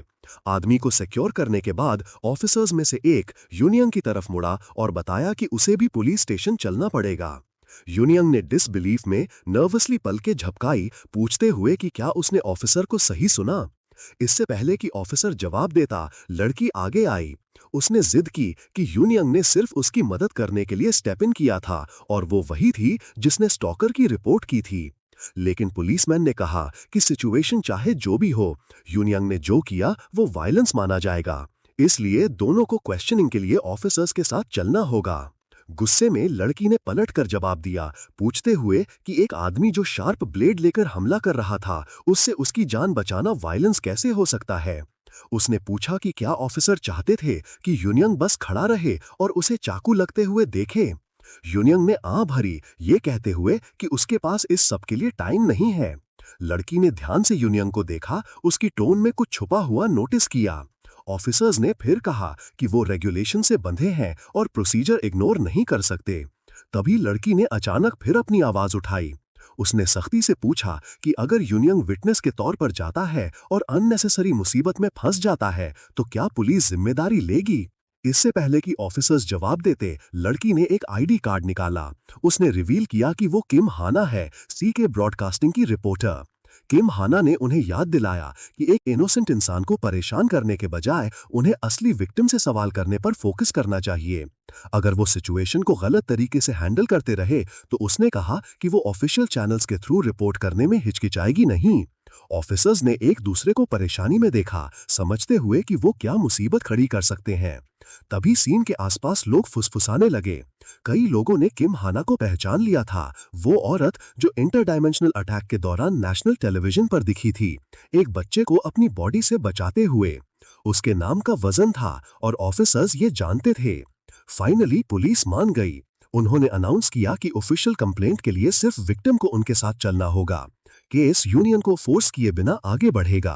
किम हाना ने यूनियन का सिंसियरली शुक्रिया अदा किया जो उसने किया।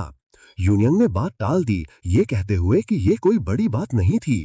फिर उसने उसे अपना बिजनेस कार्ड दिया, एक्सप्लेन करते हुए कि वो एक डेडिकेटेड रिपोर्टर है जो डायमेंशन वॉरियर्स से जुड़े इंसिडेंट्स कवर करती है। जैसे ही उसने वो टर्म सुना, यूनियन सरप्राइज में जम गया। किम हाना ने आगे एक्सप्लेन किया कि इंटरडायमेंशनल अटैक के दौरान कुछ लोगों ने मिस्टीरियस पावर्स अवेकन की थी और इन्वेडिंग मॉन्स्टर्स को हराया था। पब्लिक अब उन एम्पावर्ड लोगों को डायमेंशन वॉरियर्स कहती है। अंदर ही अंदर वो सोच रही थी कि क्या यूनियन इंटरनेट से डिस्कनेक्टेड है या बस अनइन्फॉर्म्ड, लेकिन यूनियन सब कुछ समझ गया।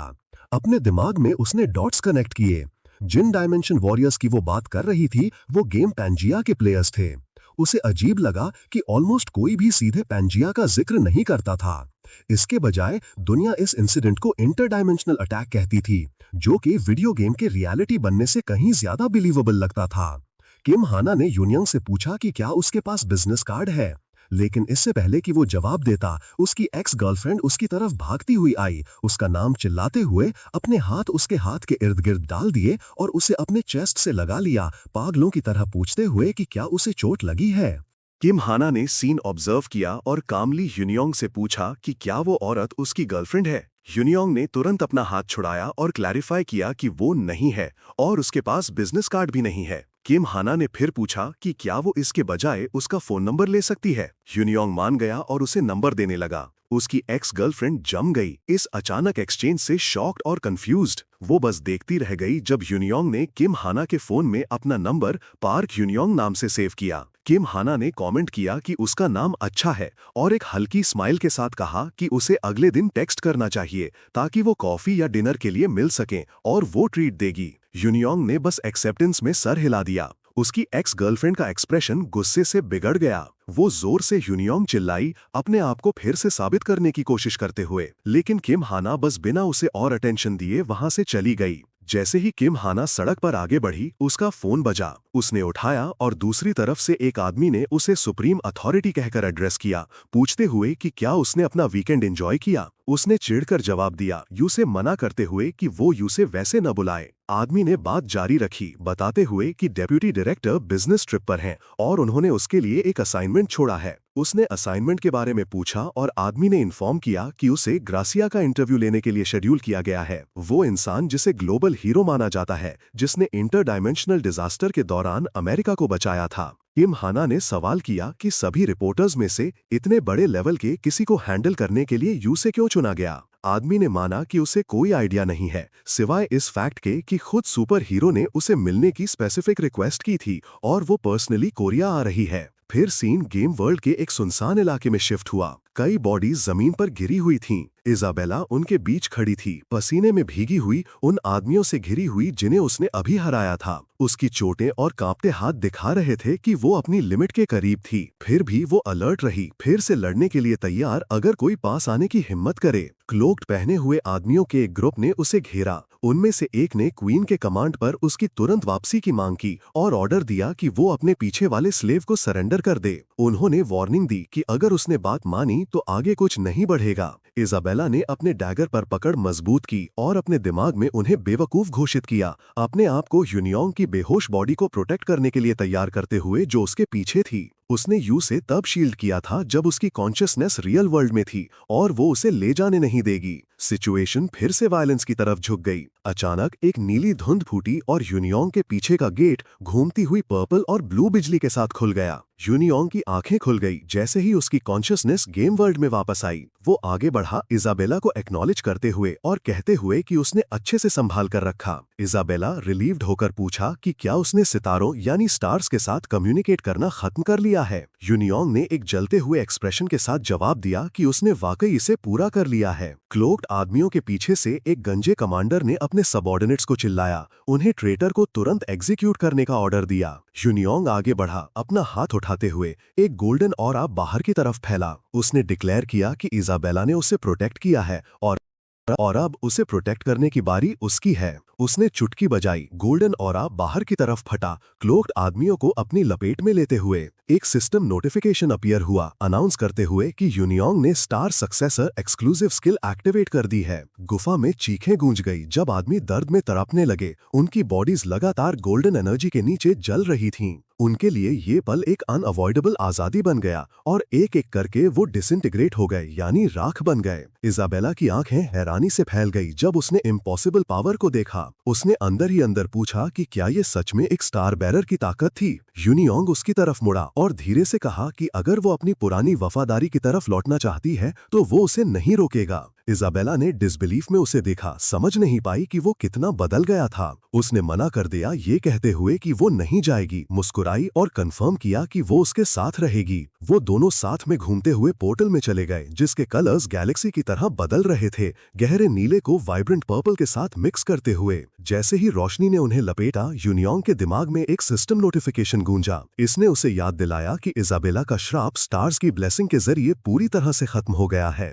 एक और मैसेज ने कंफर्म किया कि उनका डायमेंशनल रूट स्टेबलाइज हो गया था और उनके डेस्टिनेशन से कनेक्शन फिक्स हो गया था। सिस्टम ने कर्ल्समैन डेजर्ट से निकलने वाली 12 एक्सेसिबल वॉर्प सिटीज की लिस्ट दी और इन्फॉर्म किया कि currently selected destination central continent आर्काना था। कुछ पल बाद पोर्टल रोशनी में फूट पड़ा और उन्हें एक शानदार नई दुनिया में रिलीज किया। सिस्टम ने उनका गोल्डन सिटी ऑफ आर्काना में स्वागत किया, सेंट्रल कॉन्टिनेंट की राजधानी, वो शहर जहां मटीरियलिज्म अपने एब्सोल्यूट पीक पर पहुंच चुका था। यहाँ दौलत सिर्फ ताकत नहीं थी, ये कानून खुद था। बिना बेहिसाब सोने या टॉप टियर इक्विपमेंट के हाई रैंकिंग नोबल्स को भी गहरे, ज्यादा खतरनाक डिस्ट्रिक्ट से दूर रहने की सलाह दी जाती थी। इजाबेला ने चौड़ी आंखों से चमकदार आर्किटेक्चर को देखा, हैरान होते हुए कि सब कुछ कितना बारीक और महंगा लग रहा था। उसने धीरे से रिमार्क किया कि शहर की खूबसूरती कितनी ओवरवेलमिंग थी। यूनियोंग ने एक्सप्लेन किया कि आर्काना को गोल्डन सिटी इसलिए कहा जाता है क्योंकि यहाँ सब कुछ सोने से सॉल्व हो सकता है। मौके, ताकत, रिसोर्सेज, स्टेटस, सब के लिए पैसे चाहिए थे। उसने फिर ऐड किया कि उनकी प्रायोरिटी शहर में गहराई तक जाने से पहले सर्वाइव करने के लिए काफी फंड्स इकट्ठा करने की होनी चाहिए। इजाबेला ने हालांकि एक कॉन्फिडेंट स्माइल दी। उसने एक छोटी गोल्ड पाउच निकाली, गर्व से कहते हुए कि वो अपने साथ 30 गोल्ड कॉइन्स लाई है। यूनियोंग ने बस पाउच को घूरा और फिर उसे इन्फॉर्म किया कि ये रकम उन्हें मुश्किल से एक रात तक ही चलेगी। इजाबेला की आंखें शौक में फैल गईं। डेजर्ट सिटी में 30 गोल्ड कॉइन से आसानी से 10 गुलाम खरीदे जा सकते थे, फिर भी यहाँ ये लगभग बेकार लग रहा था। यूनियोंग ने उसे याद दिलाया कि आर्काना की इकोनॉमी कर्ल्समैन डेजर्ट से बिल्कुल अलग है। यहाँ प्राइसेस 10 गुना बढ़ा दिए गए थे, कभी कभी उससे भी ज्यादा, क्योंकि सब कुछ गोल्ड के इर्द गिर्द घूमता था। इजाबेला ने घर्राकर पूछा कि उन्हें ऐसी जगह पर क्या करना चाहिए। यूनियोंग ने कैजुअली अपने कंधे के पीछे अपने अंगूठे से इशारा किया। उसने कहा कि उन्हें ज्यादा चिंता करने की जरूरत नहीं है, पास में एक जगह है जहां वो जल्दी पैसे कमा सकते हैं। इजाबेला उस डायरेक्शन में देखने के लिए मुड़ी जहां उसने इशारा किया था। उनके पीछे शानदार रोशनियों से जगमगाती हुई एक भारी एस्टैब्लिशमेंट खड़ी थी जिसका नियॉन साइन जल रहा था। इजाबेला डिसबिलीफ में घूरती रही। उसने पहले उस बड़ी बिल्डिंग को नोटिस नहीं किया था, लेकिन अब उसकी शान को इग्नोर करना नामुमकिन था। इस दौरान यूनियोंग ने अपने अंदर एक एक्साइटमेंट बढ़ते हुए महसूस की। वो पहले ही दिखा चुका था कि किस्मत उसके छिपे हुए टैलेंट्स में से एक थी। आर्काना का गोल्डन सिटी रात के अंधेरे में एक ब्रिलियंट झूठ की तरह दिख रहा था। टावर्स वार्म लाइट से जगमगा रहे थे जो खुशी का प्रॉमिस देते थे, लेकिन उनकी चमक के नीचे तबाही छुपी थी। लोग इसे सिटी ऑफ प्लेजर्स कहते थे और इस जगह पर पावर किंग्स या लॉज से नहीं बल्कि सिर्फ गोल्ड से आती थी। हर सड़क शोर से गूंज रही थी, हर गली में वेल्थ के भूखे साए थे और उस भूख के सेंटर में हटसन कसीनो खड़ा था। इसके दरवाजे कभी बंद नहीं होते थे। नियॉन लाइट्स के नीचे लोगों की एक लंबी लाइन लगी थी जो अंधेरे को मैजिक की स्ट्रीक्स की तरह काट रही थी। जब ह्योंग मियोंग और इजाबेला एंट्रेंस पर पहुंचे तो गार्ड्स पत्थर की दीवार की तरह खड़े थे। उन सब को रोक रहे थे जो वर्दी नहीं थे। एक गार्ड ने तेजी से आगे झुककर उन्हें बड़े ठंडे और इनडिफरेंट अंदाज में रूल बताया। सिर्फ वही लोग अंदर जा सकते थे जो डिपॉजिट के तौर पर 10,000 गोल्ड जमा कर सकें। ये बात इजाबेला को तुरंत चुभी और वो शॉक में फ्रीज हो गई, क्योंकि थोड़ी देर पहले कपड़े और बात के खर्च के बाद उसके पास मुश्किल से 100 गोल्ड बचा था। उसने अपनी फ्रस्ट्रेशन ह्योंग मियोंग को धीरे से बताई। उसे शर्म आ रही थी कि उसे इस रूल के बारे में नहीं पता था, लेकिन ह्योंग मियोंग ने अपनी उसी काम आवाज में जवाब दिया कि इससे कोई फर्क नहीं पड़ता। उनके पास शुरुआत से ही काफी गोल्ड नहीं था और कपड़ों की तो जरूरत थी ही। उनकी देर की वजह से पीछे खड़े लोग गुस्सा हो गए। मर्मर्स अब गालियों और इंसल्ट्स में बदल गए। कुछ लोग चिल्लाए कि वो साइड हो जाएं और रास्ता ब्लॉक करना बंद करें। दूसरों ने उन्हें बेगर्स कहकर मजाक उड़ाया जो टाइम वेस्ट कर रहे थे। गार्ड ने उन्हें जाने को कहा और जैसे जैसे भीड़ का शोर बढ़ा उसका इरिटेशन भी बढ़ने लगा। इज़ाबेला ने अपना सर झुका लिया। उसके गाल शर्म से जल रहे थे। वो हर एक स्टेयर को अपने ऊपर चुभता हुआ फील कर सकती थी और वो चाहती थी कि वो जमीन में धंस जाए। लेकिन ह्योंग मियोंग बिल्कुल नहीं हिचकिचाया। इसके बजाय वो आगे बढ़ा और अपनी मुट्ठी खोली। एक हल्की ब्लू रोशनी बाहर गिरी जो गार्ड के चेहरे पर चांदनी की तरह फैल गई। ये फेरी क्वीन स्टीयर था, साफ, चमकदार और ऐसी जगह के लिए बहुत ज्यादा प्रेशर्स। ह्योंग मियोंग ने इसे इतने आराम से नीचे रखा जैसे कोई कंकड़ रख रहा हो और कहा कि वो इसे कोलैटरल के तौर पर यूज करेगा। गार्ड की सांस अटक गई। माहौल एकदम बदल गया। सारी इंसल्ट्स गायब हो गई और हर तरफ एक स्टन्ड सन्नाटा छा गया। अंदर के वर्कर्स ने भी उस आइटम की कीमत महसूस की और घुटनों पर गिर गए क्योंकि कसीनो के रूल्स रियल टाइम में बदल रहे थे। गार्ड्स कांपने लगे। उनके चेहरे का रंग उड़ गया जब सिस्टम ने आइटम को आइडेंटिफाई किया। उनकी आंखों के सामने वर्ड्स फ्लोट करने लगे, red, immortal, limit breaking artifact. कोई नॉर्मल इंसान ऐसी चीज लेकर नहीं घूमता। फिर भी ये शांत नौजवान वहां ऐसे खड़ा था जैसे ये कुछ भी न हो। गार्ड की आवाज फट गई जब उसने ह्योंग मियोंग को वीआईपी डिक्लेयर किया और सर झुकाकर उन्हें अंदर ले गया। एंट्रेंस पार करने के बाद इज़ाबेला ने आखिरकार बात की। उसकी कंफ्यूजन साफ थी।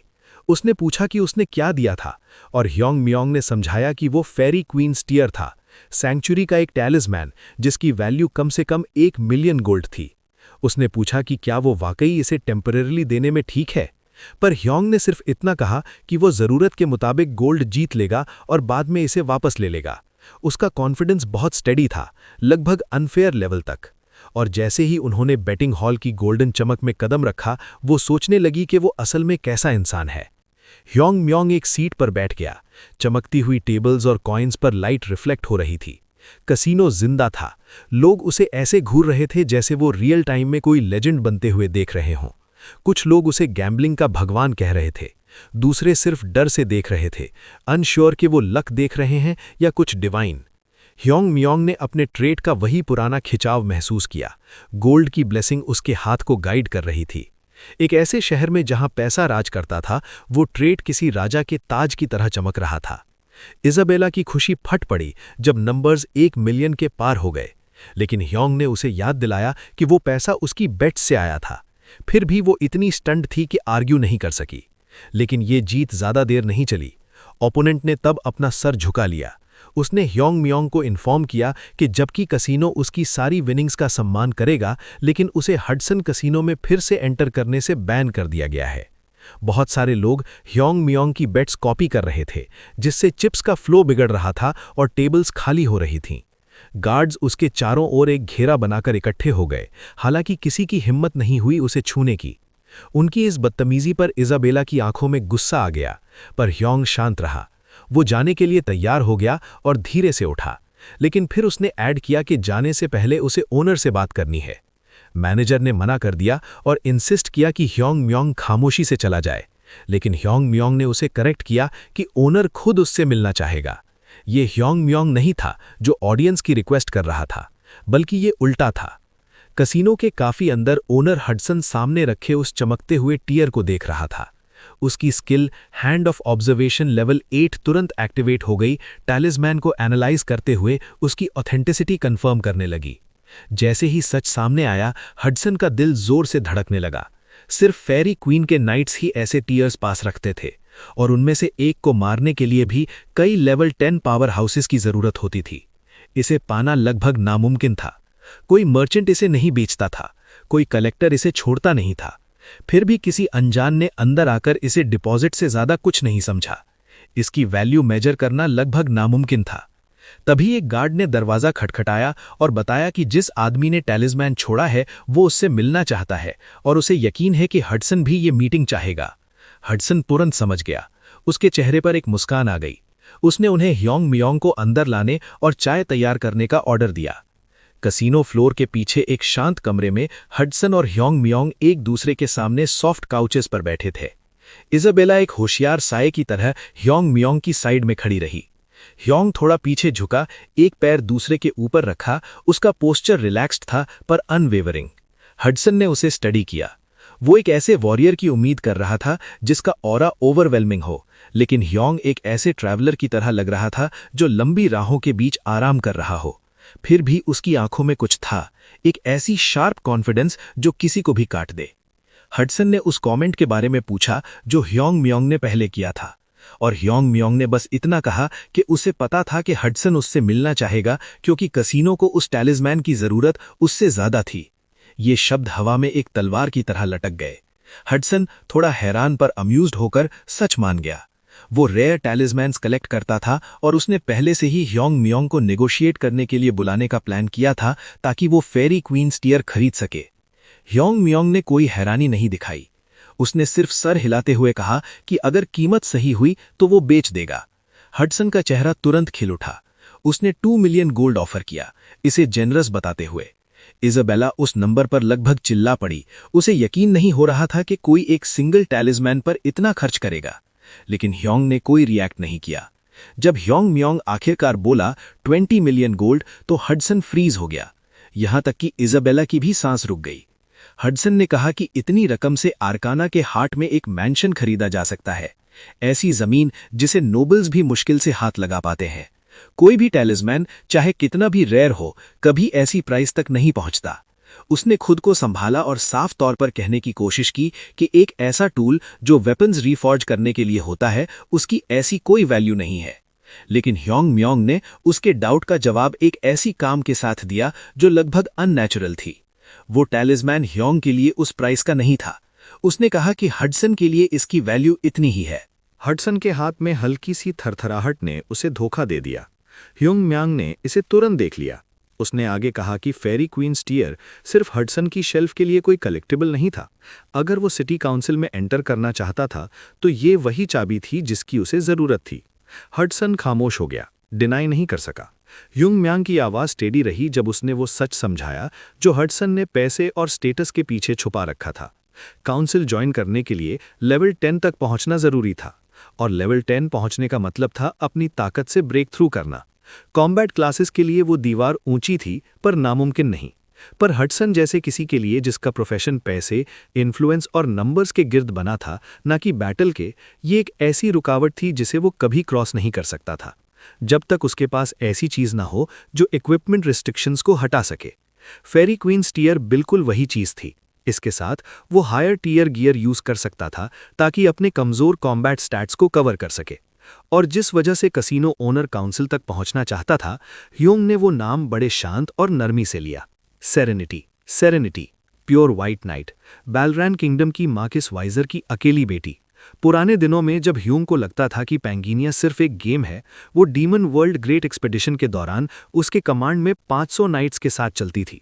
वो उसका राइट हैंड थी, मौत के सामने भी बिल्कुल अनवेवरिंग। आखिर में उसने डीमन किंग को अपने दोनों पैर सैक्रिफाइस कर दिए ताकि ह्योंग जिंदा रह सके। तब उसने उसके सैक्रिफाइस को एक ड्रामेटिक कट सीन समझा था, एक स्क्रिप्टेड स्टोरी जो प्लेयर को मूव करने के लिए थी। सब कुछ दूर और अनरियल लगता था, लेकिन विल्हेम की मौत के बाद, खुद को इस दुनिया के अंदर जगा हुआ पाने के बाद, और ये रियलाइज करने के बाद कि एनपीसीज शायद असल में प्लेयर्स हो सकते हैं, चीजें बदल गई थी। उसे वो पल याद आया जब सिस्टम नोटिफिकेशन बजी थी। सेरेनिटी ने उसे बहुत पहले एक छोटी सी चीज दी थी। कैप्टन, अगर मैं एक्सपेडिशन से वापस नहीं आई तो प्लीज इसे मेरे लिए डिलीवर कर देना। आइटम के आते ही स्क्रीन पर मैसेज फ्लैश हुआ, सेरेनिटीज नेकलेस। अंदर एक फोटो थी, एक यंग सेरेनिटी अपने फियॉन्से हडसन के साथ मुस्कुरा रही थी। जो शौक उसे तब लगा था वो वापस आ गया। आज भी ओरिजिनल गेम डेटा में सेरेनिटी की कभी एंगेजमेंट नहीं हुई थी। वो ऐसी नहीं थी जो खुद को किसी से बांधे। वो ये बात सबसे बेहतर जानता था। किसी ने या किसी चीज ने उसकी सेटिंग्स बदल दी थी। वो पॉसिबिलिटी उसके दिमाग में बैठ गई जब उसने सच को जोड़ा। हडसन सिर्फ एक एम्बिशियस मर्चेंट नहीं था, वो एक प्लेयर था। कोई ऐसा जो ह्योंग मियांग से बहुत पहले इस दुनिया में आया था। कोई ऐसा जिसकी प्रेजेंस ने सेरेनिटी की लाइफ को इन्फ्लुएंस किया था। सीन वापस प्रेजेंट में आया। हडसन थोड़ा सा मुंह खोले ह्योंग मियांग को घूर रहा था, एक ऐसे एक्सप्लेनेशन का इंतजार करते हुए जिसे शायद वो सुनना भी नहीं चाहता था। ह्योंग मियांग ने सिर्फ एक बात कही, कि उसने इस बारे में कभी किसी को नहीं बताया। हडसन के फेफड़ों से सांस निकल गई। उसका पूरा पोस्चर अकड़ गया। उसकी आंखों में शौक और डर का मिश्रण था जब उसने जानना चाहा कि ह्यूंग म्यांग को उसके बारे में कैसे पता चला। ह्यूंग म्यांग ने सीधा जवाब नहीं दिया। इसके बजाय उसने सिचुएशन को एक स्ट्रैटेजिस्ट की तरह सोचा जो बैटलफील्ड रीड कर रहा हो। ह्यूंग म्यांग को इस दुनिया के बारे में इन्फॉर्मेशन चाहिए थी, दूसरे प्लेयर्स के बारे में और उन रूल्स के बारे में जो इस खेल को बांधे हुए थे। ह्यूंग म्यांग आखिर में बोला कि उसे कुछ नहीं पता था। उसने ये सुना था, सितारों ने उसके कान में ये बात कही थी। हडसन ऐसे पीछे हटा जैसे उसे तलवार चुभी हो। उसके मुंह से कांपती हुई विस्पर निकली, क्या ह्यूंग म्यांग एक स्टार बियरर होने का दावा कर रहे हैं? ह्यूंग म्यांग ने इसे कंफर्म नहीं किया, पर मना भी नहीं किया। उसने कहा कि हडसन को उस पर यकीन करने की जरूरत नहीं है, बस इतना समझना है कि ह्यूंग म्यांग उसे वो दे सकता है जो वो चाहता है। और ह्यूंग म्यांग को उसका गोल्ड नहीं चाहिए था, उसे कुछ और ही चाहिए था। अ सिंपल कंडीशन, उसने कहा। हडसन ने फ्राउन किया, कंफ्यूज होकर पूछा, क्या कंडीशन? ह्यूंग म्यांग ने उससे कहा कि सितारों को अपनी लाइफ की स्टोरी सुनाओ, उन्हें फैसला करने दो, सब कुछ सच होना चाहिए, सितारे झूठ बर्दाश्त नहीं करते। हडसन हिचकिचाया। उसका पूरा जीवन, उसकी पहचान ऐसी इंफॉर्मेशन थी जो उसे खतरे में डाल सकती थी। ह्यूंग म्यांग हडसन के रिस्क्स जानता था। इस दुनिया में एनपीसी हंटर्स मौजूद थे, ऐसे बीइंग्स जो पॉपुलेशन के बीच छुपे प्लेयर्स को सूंघ लेते थे। उनका मानना था कि प्लेयर्स क्रिमिनल हैं, वो उन्हें बिना हिचकिचाहट के मौत के घाट उतार देते थे। बहुत सारे प्लेयर्स उनके हाथों मारे गए थे। ह्यूंग जानता था कि पैंगीनिया में पर्सनल इन्फॉर्मेशन रिवील करना अपनी गर्दन तलवार पर रखने जैसा था। ज्यादातर प्लेयर्स अपनी आइडेंटिटीज छुपाते थे, अपने नाम बदलते थे और अपने पास्ट के हर एक हिस्से को कंसील करते थे। यहां तक कि ह्यूंग का भी खुद को एक्सपोज करने का कोई इरादा नहीं था। लेकिन हडसन की सिचुएशन अलग थी। सेरेनिटी उसके लिए एनपीसी नहीं थी, वो ऐसी थी जिसे वो प्यार करता था, कोई ऐसी जो उसके हर एक सपने और हर एक रिस्क से जुड़ी हुई थी। ह्यूंग म्यांग को पूरा यकीन था कि हडसन वन जाएगा, क्योंकि पैसे, पॉलिटिकल स्टेटस या काउंसिल के बजाय सेरेनिटी उसके लिए सबसे ज्यादा मैटर करती थी। ह्यूंग म्यांग ने हडसन को उस फैसले से लड़ते हुए देखा। उसके माथे पर पसीना आ रहा था जब वो उस नेकलेस को देख रहा था जिसे उसने एक जिंदगी की तरह संभाल रखा था। आखिरकार हडसन बोला, वो अपनी लाइफ स्टोरी शेयर करेगा। वो सेरेनिटी से शुरुआत करेगा, क्योंकि वो जो कुछ भी अचीव करना चाहता था वो उसी से शुरू हुआ था। उसने उसे वैसे डिस्क्राइब नहीं किया जैसा ह्यूंग उसे गेम में याद करता था, बल्कि वैसे जैसे वो उसकी अपनी जिंदगी में थी। ब्रेव, नोबल, एक ऐसी नाइट जो डीमन वर्ल्ड ग्रेट एक्सपेडिशन की फ्रंट लाइन पर खड़ी रही थी। उसने कहा कि वो उस ग्रुप का हिस्सा थी जिसे 8 हीरोज लीड कर रहे थे। ये शब्द ह्यूंग को एक हथौड़े की तरह लगे। वो एकदम सीधा बैठ गया, आंखें फट गईं, वो चुप नहीं रह सका। 8 हीरोज इम्पॉसिबल। उसके दिमाग में विल्हेम अलोन ने एक्सपेडिशन को लीड किया था। हडसन रुका, ह्यूंग म्यांग के रिएक्शन से कंफ्यूज होकर। उसने समझाया कि विल्हेम फेमस था, हाँ, लेकिन एक्सपेडिशन उन सारे 8 हीरोज ने मिलकर की थी, और कहानियों के मुताबिक वो उनके बीच की आपसी लड़ाई की वजह से फेल हुई थी। हालांकि डिटेल्स किसी को नहीं पता थी। ह्यूंग को लगा जैसे दुनिया घूम रही है, इन फाइटिंग। 8 हीरोज एक दूसरे के खिलाफ काम कर रहे थे, इसका कोई मतलब नहीं बनता था। उसने डिमांड किया कि क्या हडसन को पता भी है कि 8 हीरोज कौन थे। हडसन ने बिना हिचकिचाहट के जवाब दिया, उन्हें लेजेंडरी फिगर्स बताते हुए जो किंगडम में मशहूर थे। फिर उसने उसका नाम लिया जिसे विल्हेम के बाद सबसे ज्यादा ताकतवर माना जाता था, ग्रेसिया। वो नाम हवा में लटक गया, ह्यूंग के थॉट्स को काटते हुए। सीन कहीं दूर शिफ्ट हुआ, जहां ग्रेसिया अकेले बैठा था, अपनी डेस्क पर फिले हुए एक न्यूज़पेपर को देख रहा था। हेडलाइंस चीफ रही थीं, एक मॉन्स्टर की सवारी करने वाला आदमी। कौन है वो? आर्टिकल में उस दिन पहले डाउनटाउन सोल में हुए डरावने हमले का डिस्क्रिप्शन था, और उस मिस्टीरियस राइडर का जो आसमान से एक विशाल मैंटिस के ऊपर बैठकर लोगों की जान बचाने के लिए उतरा था। ग्रेसिया ने उसे अपनी आंखें सिकोड़ कर पढ़ा, हर डिटेल को एब्जॉर्ब करते हुए। उसके असिस्टेंट ने एक रिपोर्ट के साथ उसे बताया कि कोरियन जर्नलिस्ट किम हाना के साथ इंटरव्यू अरेंज हो गया है। असिस्टेंट ने सजेस्ट किया कि वो रिपोर्टर को यूनाइटेड स्टेट्स ले आएं। गवर्नमेंट चाहती थी कि ग्रेसिया देश में ही रहें, ताकि अगर कोई दूसरा मॉन्स्टर आए तो वो संभाल सकें। पर ग्रेसिया ने मना कर दिया, उसे खुद कोरिया जाना था। उस कहानी में कुछ था, उस मॉन्स्टर की सवारी करने वाले आदमी के डिस्क्रिप्शन में, जिसने उसके अंदर एक पुरानी याद जगा दी थी, एक हल्की उम्मीद, एक जानी पहचानी चमक। उसने अपने असिस्टेंट से कहा कि उसे ऐसा लग रहा है कि आर्टिकल में जो आदमी है वो वही दोस्त हो सकता है जिसे वो इतने सालों से ढूंढ रहा था।